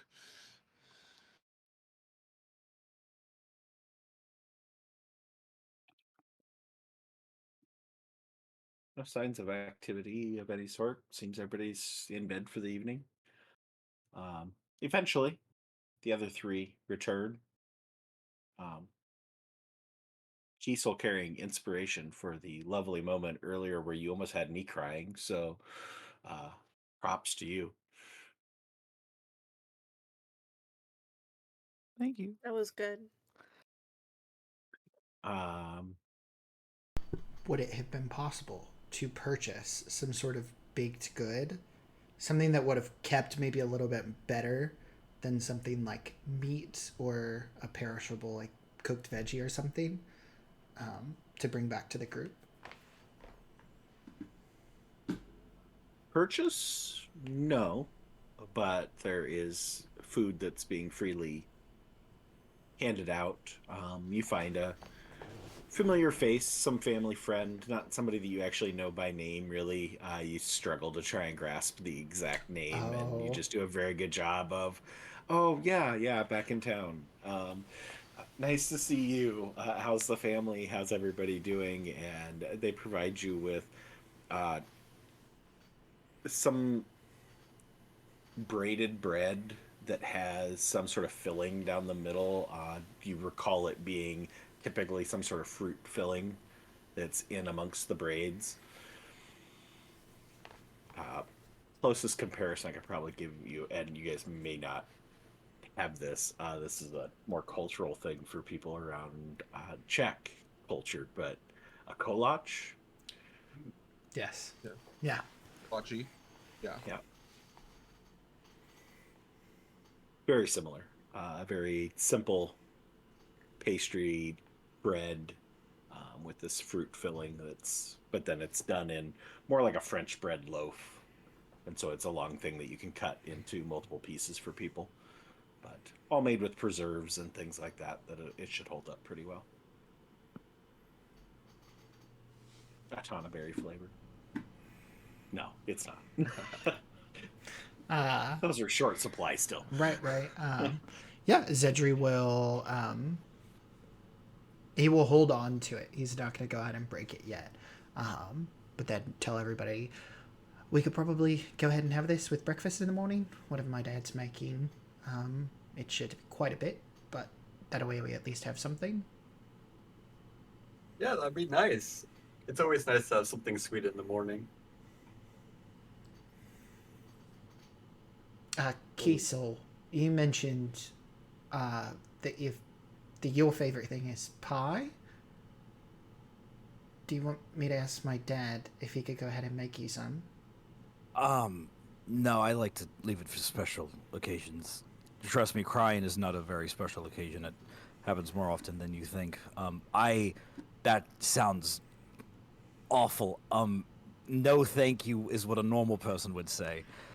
But thank you. It's okay. When's your birthday at the very least? I could definitely make sure that we get a pie for that. You know, I haven't had a birthday in 10 years. I couldn't tell you. The 50th of Heisman. Okay. I keep it written down, and you know I do a lot of writing, and it's like on the first page. It's like a medical card. If anything happens to me, rip out the first page. It's height, weight, capable abilities, date of birth, family members' names. Right. Okay. Cool. Then Did you struggle with memory before the dream?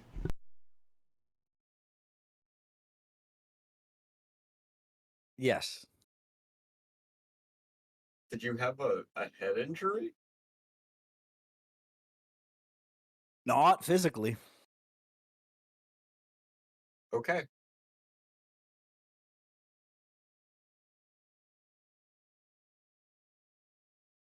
Well, we should probably go ahead and get back. And Xedre will pick up the pace a little bit. And he's actually able to move quite fast now.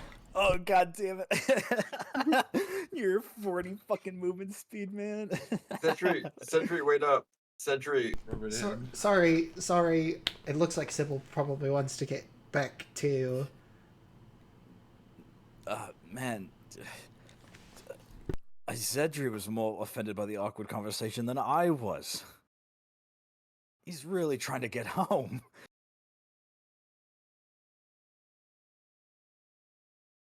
Well, we do eventually make our way back home.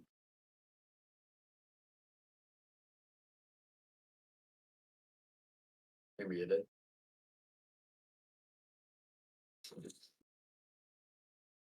You'll never know what it was. How old are they now? Two fire hearts make their way back upstairs. Kiesel rejoins the two that are still awake, assuming Jofriedr has passed out and is given a good snore at this point.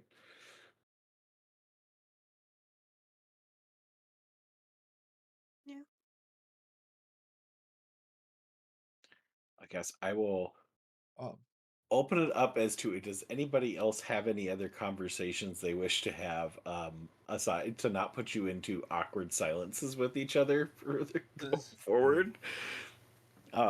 Speak now. If Or forever hold your peace. I'm gonna grab Kiesel okay. when he comes back. Sleep well. Go then if I'm not back by. If you're not so, if I you're got not still you. awake when I come back, yes.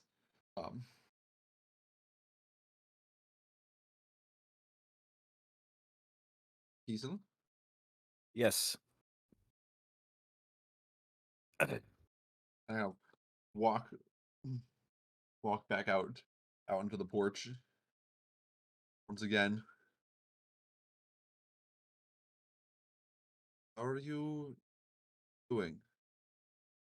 You know, never better. I did have to turn down a pie that Xedre offered to make. Something about eating sweets this late at night. It's probably why his dad didn't give me all the sugar cubes.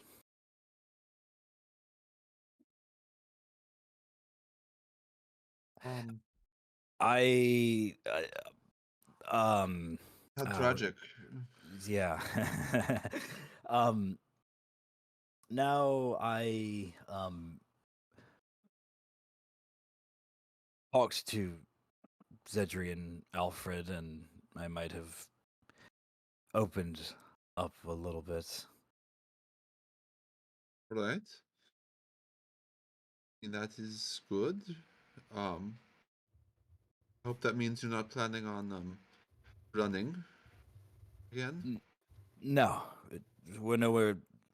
We're too geographically far for me to run anywhere. It was.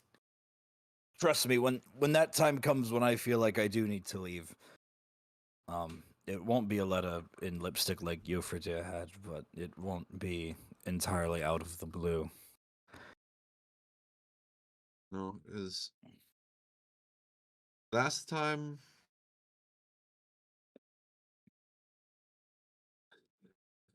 we hit something this bad, I woke up to a missing friend and a letter with the barkeep. Yeah, that was kind of a dick move, to be honest. But I was a little antsy.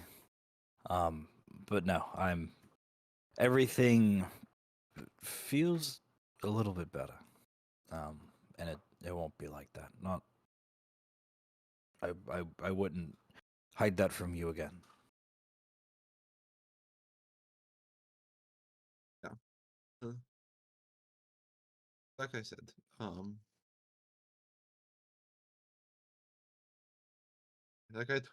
like I told you over there, you just have to ask. Need help?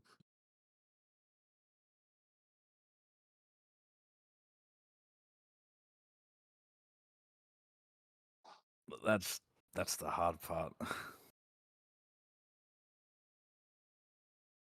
But I will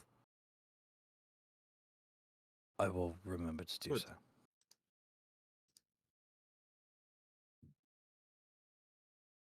Thank you. Ah, yes. How's Just everything with you going? oh, I'm processing uh a lot of new information. So this was new for you. Oh yes. Um, and there's a lot of new things happening, and quite frankly, I think that we got a little bit too comfortable. Comfortable, how so? Well, we found friends, and we were getting wins, and you know,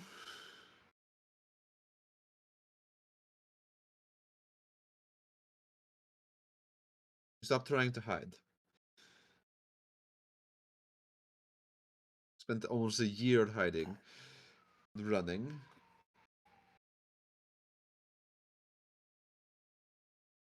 We thought, and no, I was getting too comfortable.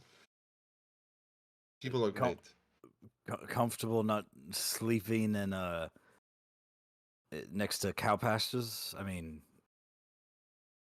we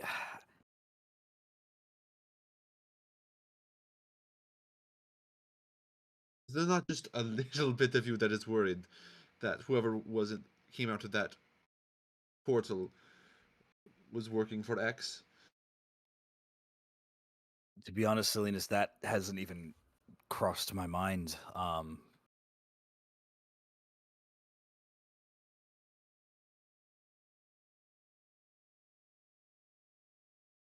There's too much at stake for me not to feel comfortable.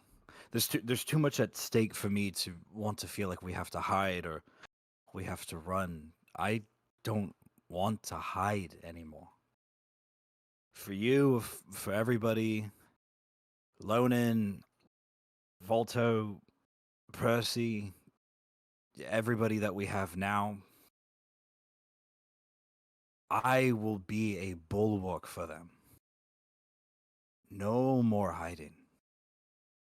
Running, definitely running defensively, offensively, around the corner, to the side, in front of them. But I think I've already come to the conclusion. If this is a consequence, if that oracle, if that lady was stabbed in the throat because of what she was going to tell us, there is no hiding now. There's no hiding after coming from the inn either. Well, I'm trying. I know, and we shouldn't forget our shady past and anything that we can keep close to the chest in terms of information or anybody that we know. Then definitely we need to exploit that. But I'm not going to be afraid of a fireball coming down and going through my chest and exploding what giblets of me remain. I'm ready to face whatever happens head on. Till I see it to the end, or I don't.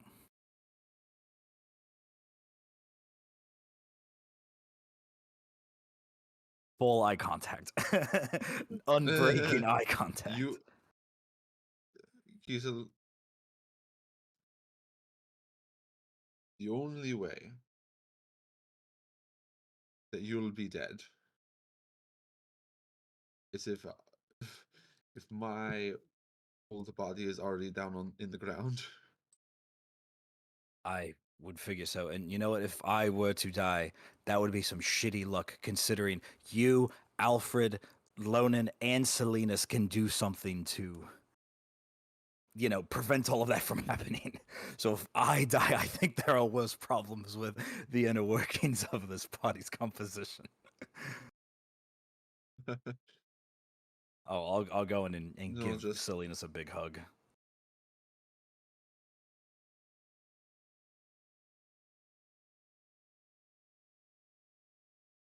Just worry, you know.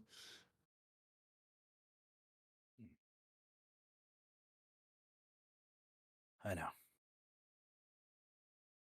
Thank you. We are going to get the best trauma sleep of our lives so far, let me tell you. Yes.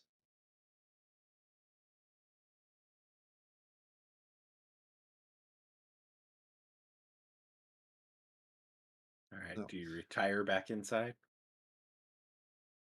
Like a vampire. Not like that, but, just full on, That'd be great.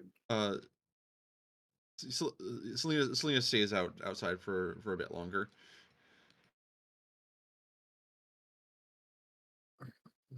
Hazel goes to sleep. Jofriedr's already asleep. Loden, you still awake? She'll be awake until Selena's comes back inside, just to make sure he does before she goes to sleep. All right. Firehearts. She returned to Xedre's childhood bedroom. Cybil, having had her walk. He's all tuckered out. I think we are as well. Give one last prayer before bed, though. Nightly ritual. Infernus, of course. Just The checking. Feast of the Just Wandering checking. Flame. Brior is my girl, but I gotta spread the wealth, so. Silenus.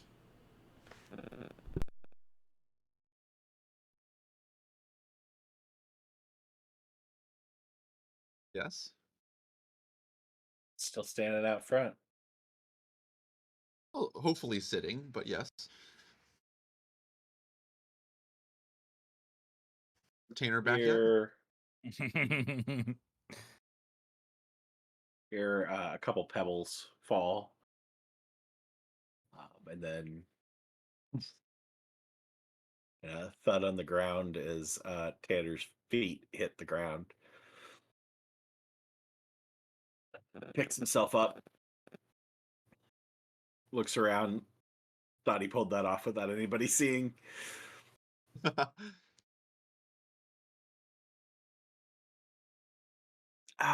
So nice flute. What? Yeah, what are we up to? How we're gonna go hit the bars. Go see Aunt Scarlet. I heard you guys got up into some like interesting places that you went to. It's like where are we going? Did you read the note? I skimmed it.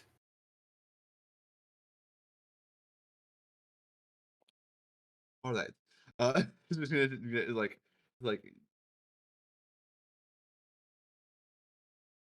a Virelia, please. second, okay. Goes and reaches into his pocket and pulls out this just completely wadded up piece of paper.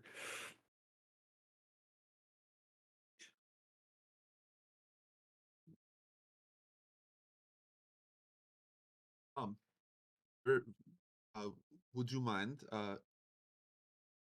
Last time, tried to go visit your friend Virelia. Uh, couldn't find her. I would appreciate another guide.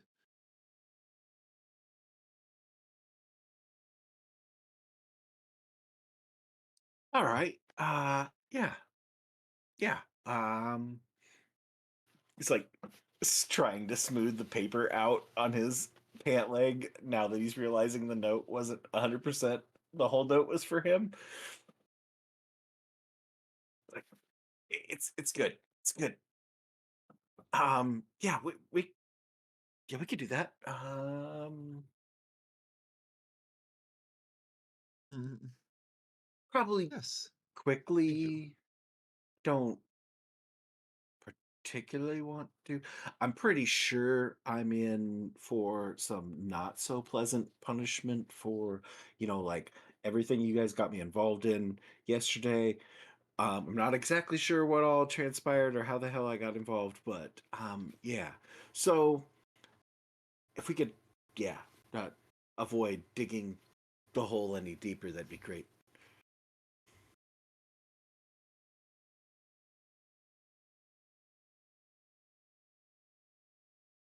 Well,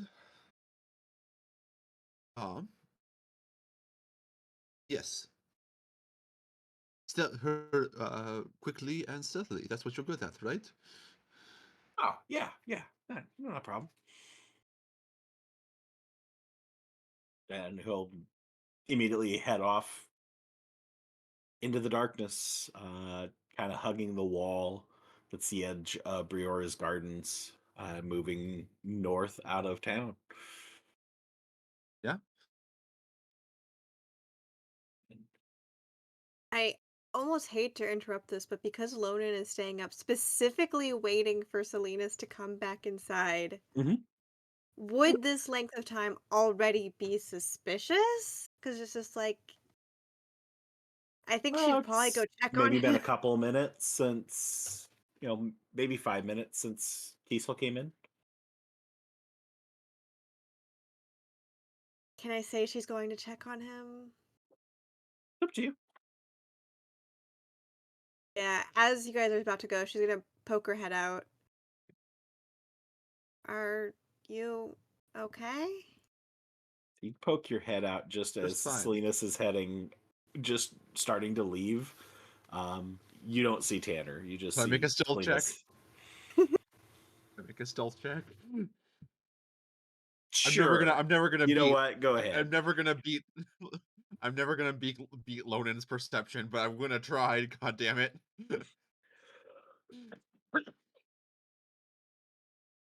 Yeah, that's about what I Well, not with expected. a 9. Do you want me to Definitely. roll, or her passive perception is 20? I was about to say, like, you have a +9. It doesn't matter what you roll. Go ahead and roll. I think Okay. you're safe. You're gonna probably hit it, but just go ahead. Oh, and roll. yeah. We like to roll dice, so. Did she roll a 9? Oh, +10. Ah. Sorry. Plus 10, yes. Yeah, you immediately with a 19, you immediately spot Silenus, and then as your eyes go up, you see a short Fireheart figure way up ahead, ducking into the shadows. Do uh do you want me to come with you, or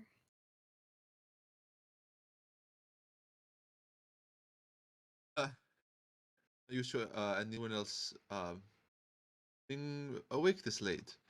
Um, I'll be fine. sure?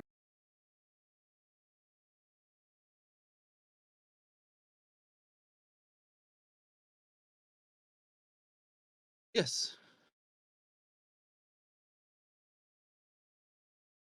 If you're not back in an hour, I'll come out looking for you. And before he can respond, she's gonna go back inside and shut the door. All right. They take off. They leave. And after it's a good long while to get to Varelia's. You're not gonna be back in an hour. So um you make your way out into the woods, into the darkness, the moonlit, as you get outside of the Fall of Ash and into the forest proper. The sounds of the night birds and the occasional footfalls of Tanner up ahead. Every once in a while, looking back and like motioning for you to catch up before he immediately like, dashes to go faster to make sure that he's always keeping ahead of you. Um, but ultimately,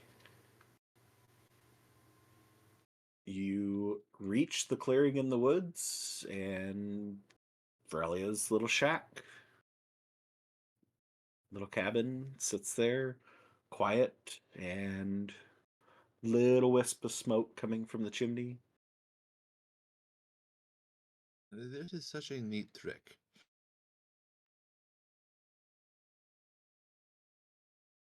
And Tanner promptly just opens the door and walks in.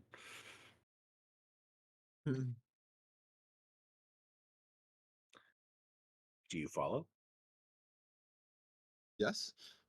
Okay.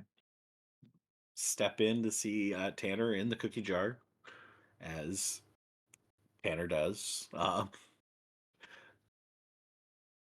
And Varelia is seated in a rocking chair in front of the hearth, knitting.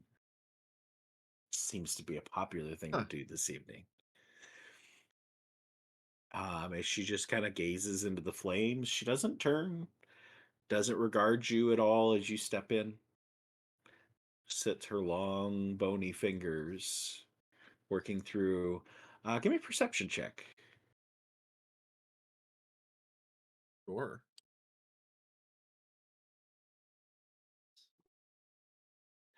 Just can't really make out what she's making. Knitting together something fairly dark, material that she's working with, not very well illuminated by the hearth in front of her. Um, she just steadily works away, rocking back and forth in the chair.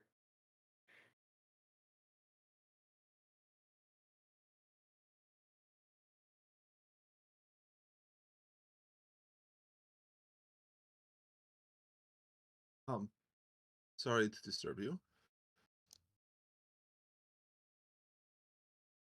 Not disturbing.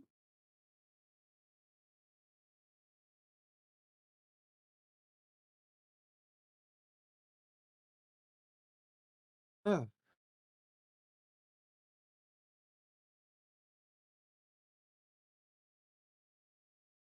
Tanner, if you're worried about being caught, probably hurry to get home.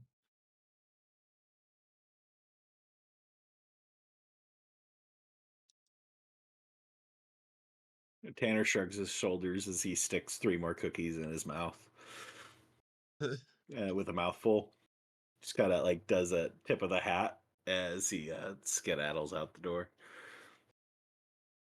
Mhm.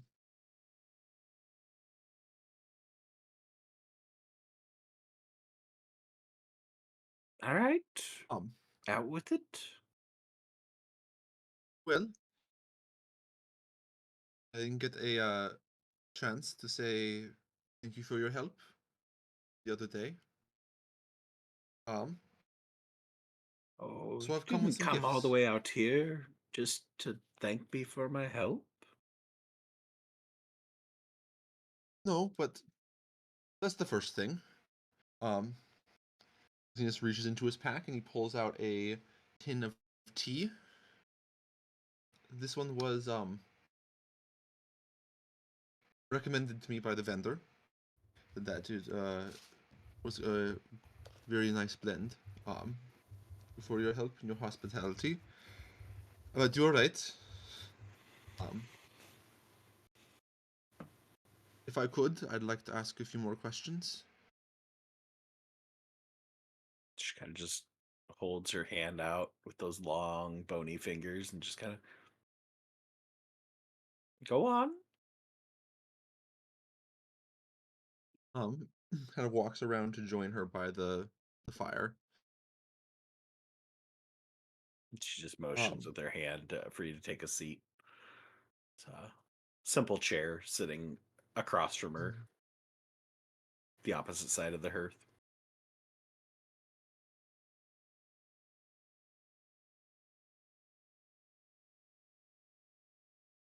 have you heard the news yet? There are many things.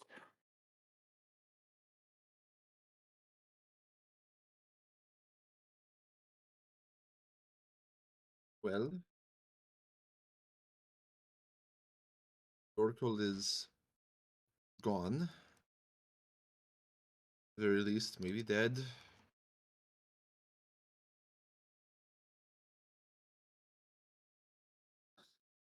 So there's that. There is the Dreamer. You seem to know something more about than us. Oh, And dear I'm child, I know much more about many things than you do. Oh, I spend weeks talking about all the things that I know that you don't know. But let's just cut to the chase. It's late in the hour, and I've been up a long time. What do you want? I want to know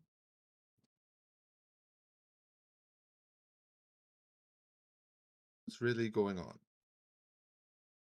And I know that you have something else. You have some other connection. Notice you would not didn't give me a hug, a handshake like everyone else. And though information doesn't come free, and he pulls out 2 stained leather-bound journals of Sydney Whitgard.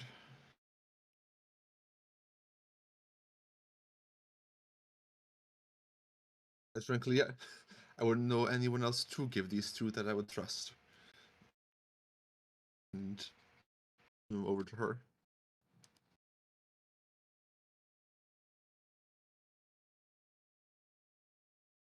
She motions for you to place them on the little end table sitting next to her. Mhm.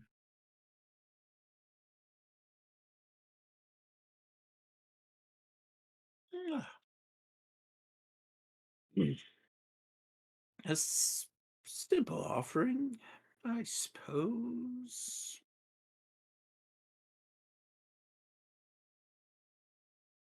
I'll grant you 2. 1 for each. Seems fair.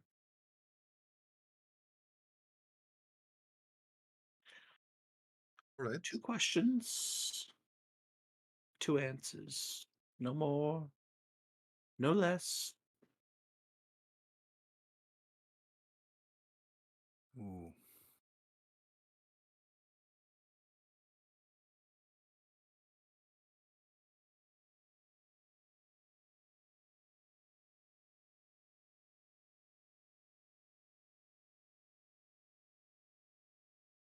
Who was the woman who attacked the Oracle?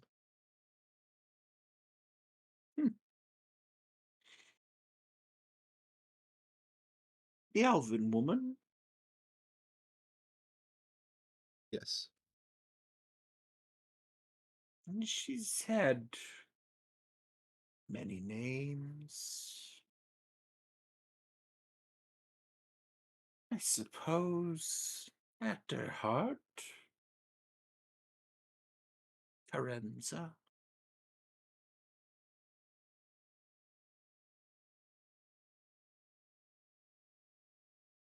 That is one. Is one?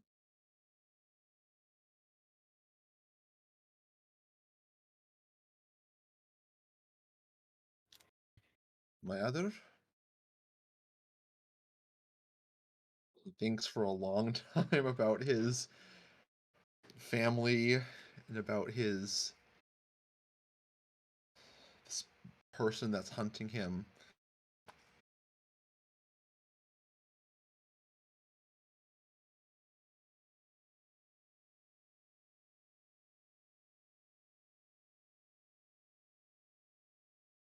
Question is, what is the dreamer?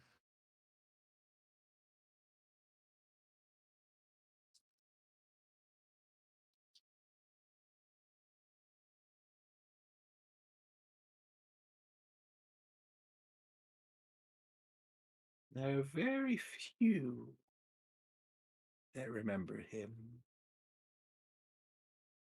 He's been gone for so long.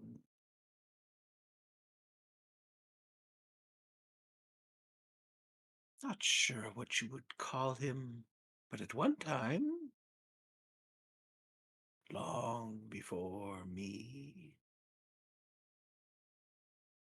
he was a dragon.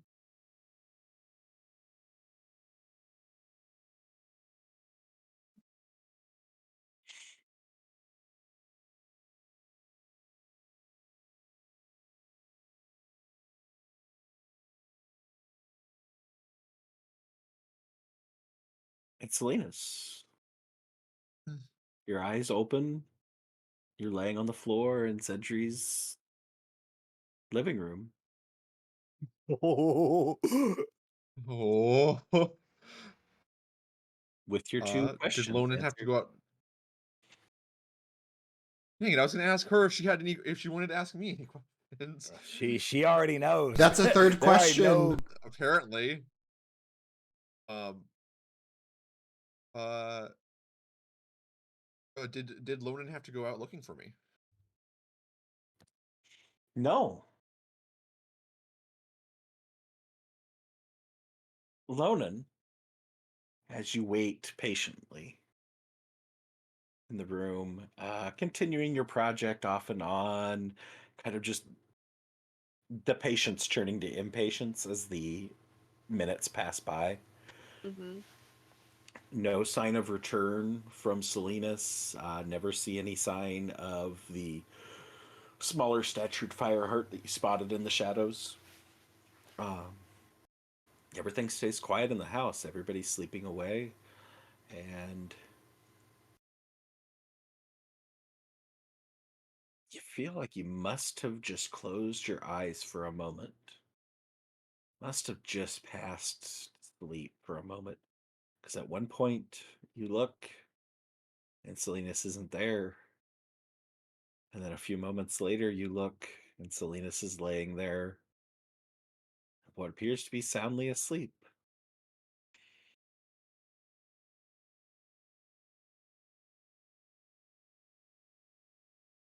let out a sigh, and then just lay down and go to sleep.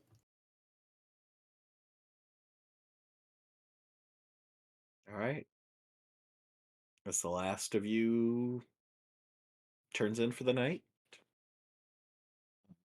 we pass to the 16th of Faderman. As you have your plans, you have your intentions of what you intend to do with your remaining time in Ashmane and where you intend to head.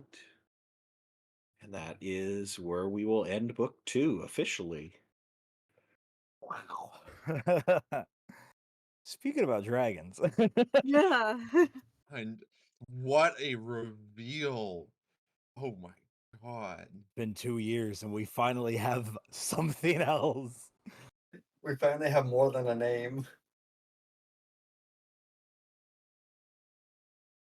But thanks for everybody tuning in tonight for the epilogue. If you're watching this on demand, thanks for doing that as well. We will be back in 2 weeks with the finale, or not the finale, the premiere of book 3.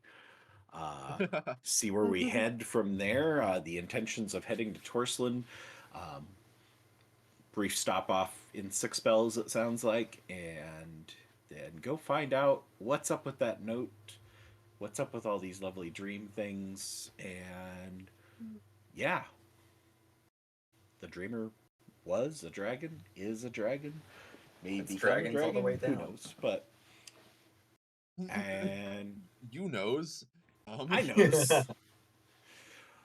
But yeah, if you are watching on demand, come watch live.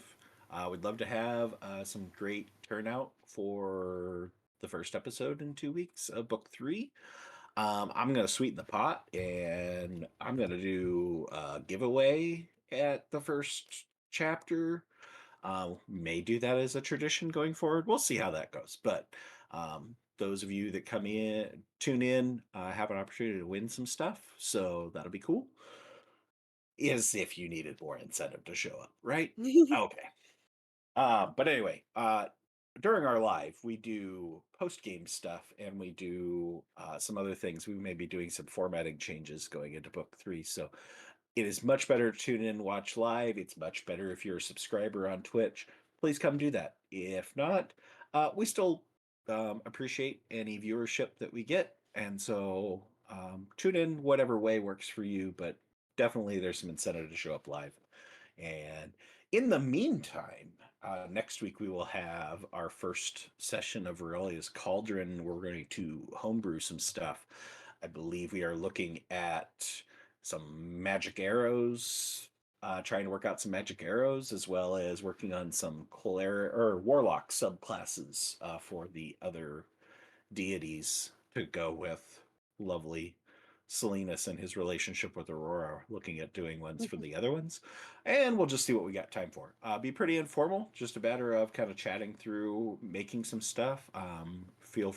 Love to have people participate in chat and contribute if you got comments, questions, thoughts, and probably something we'll do off and on in the future as we attempt to get on a weekly streaming schedule going forward. So to the people on demand, have a good night. See you in book 3. See y'all later. See you then.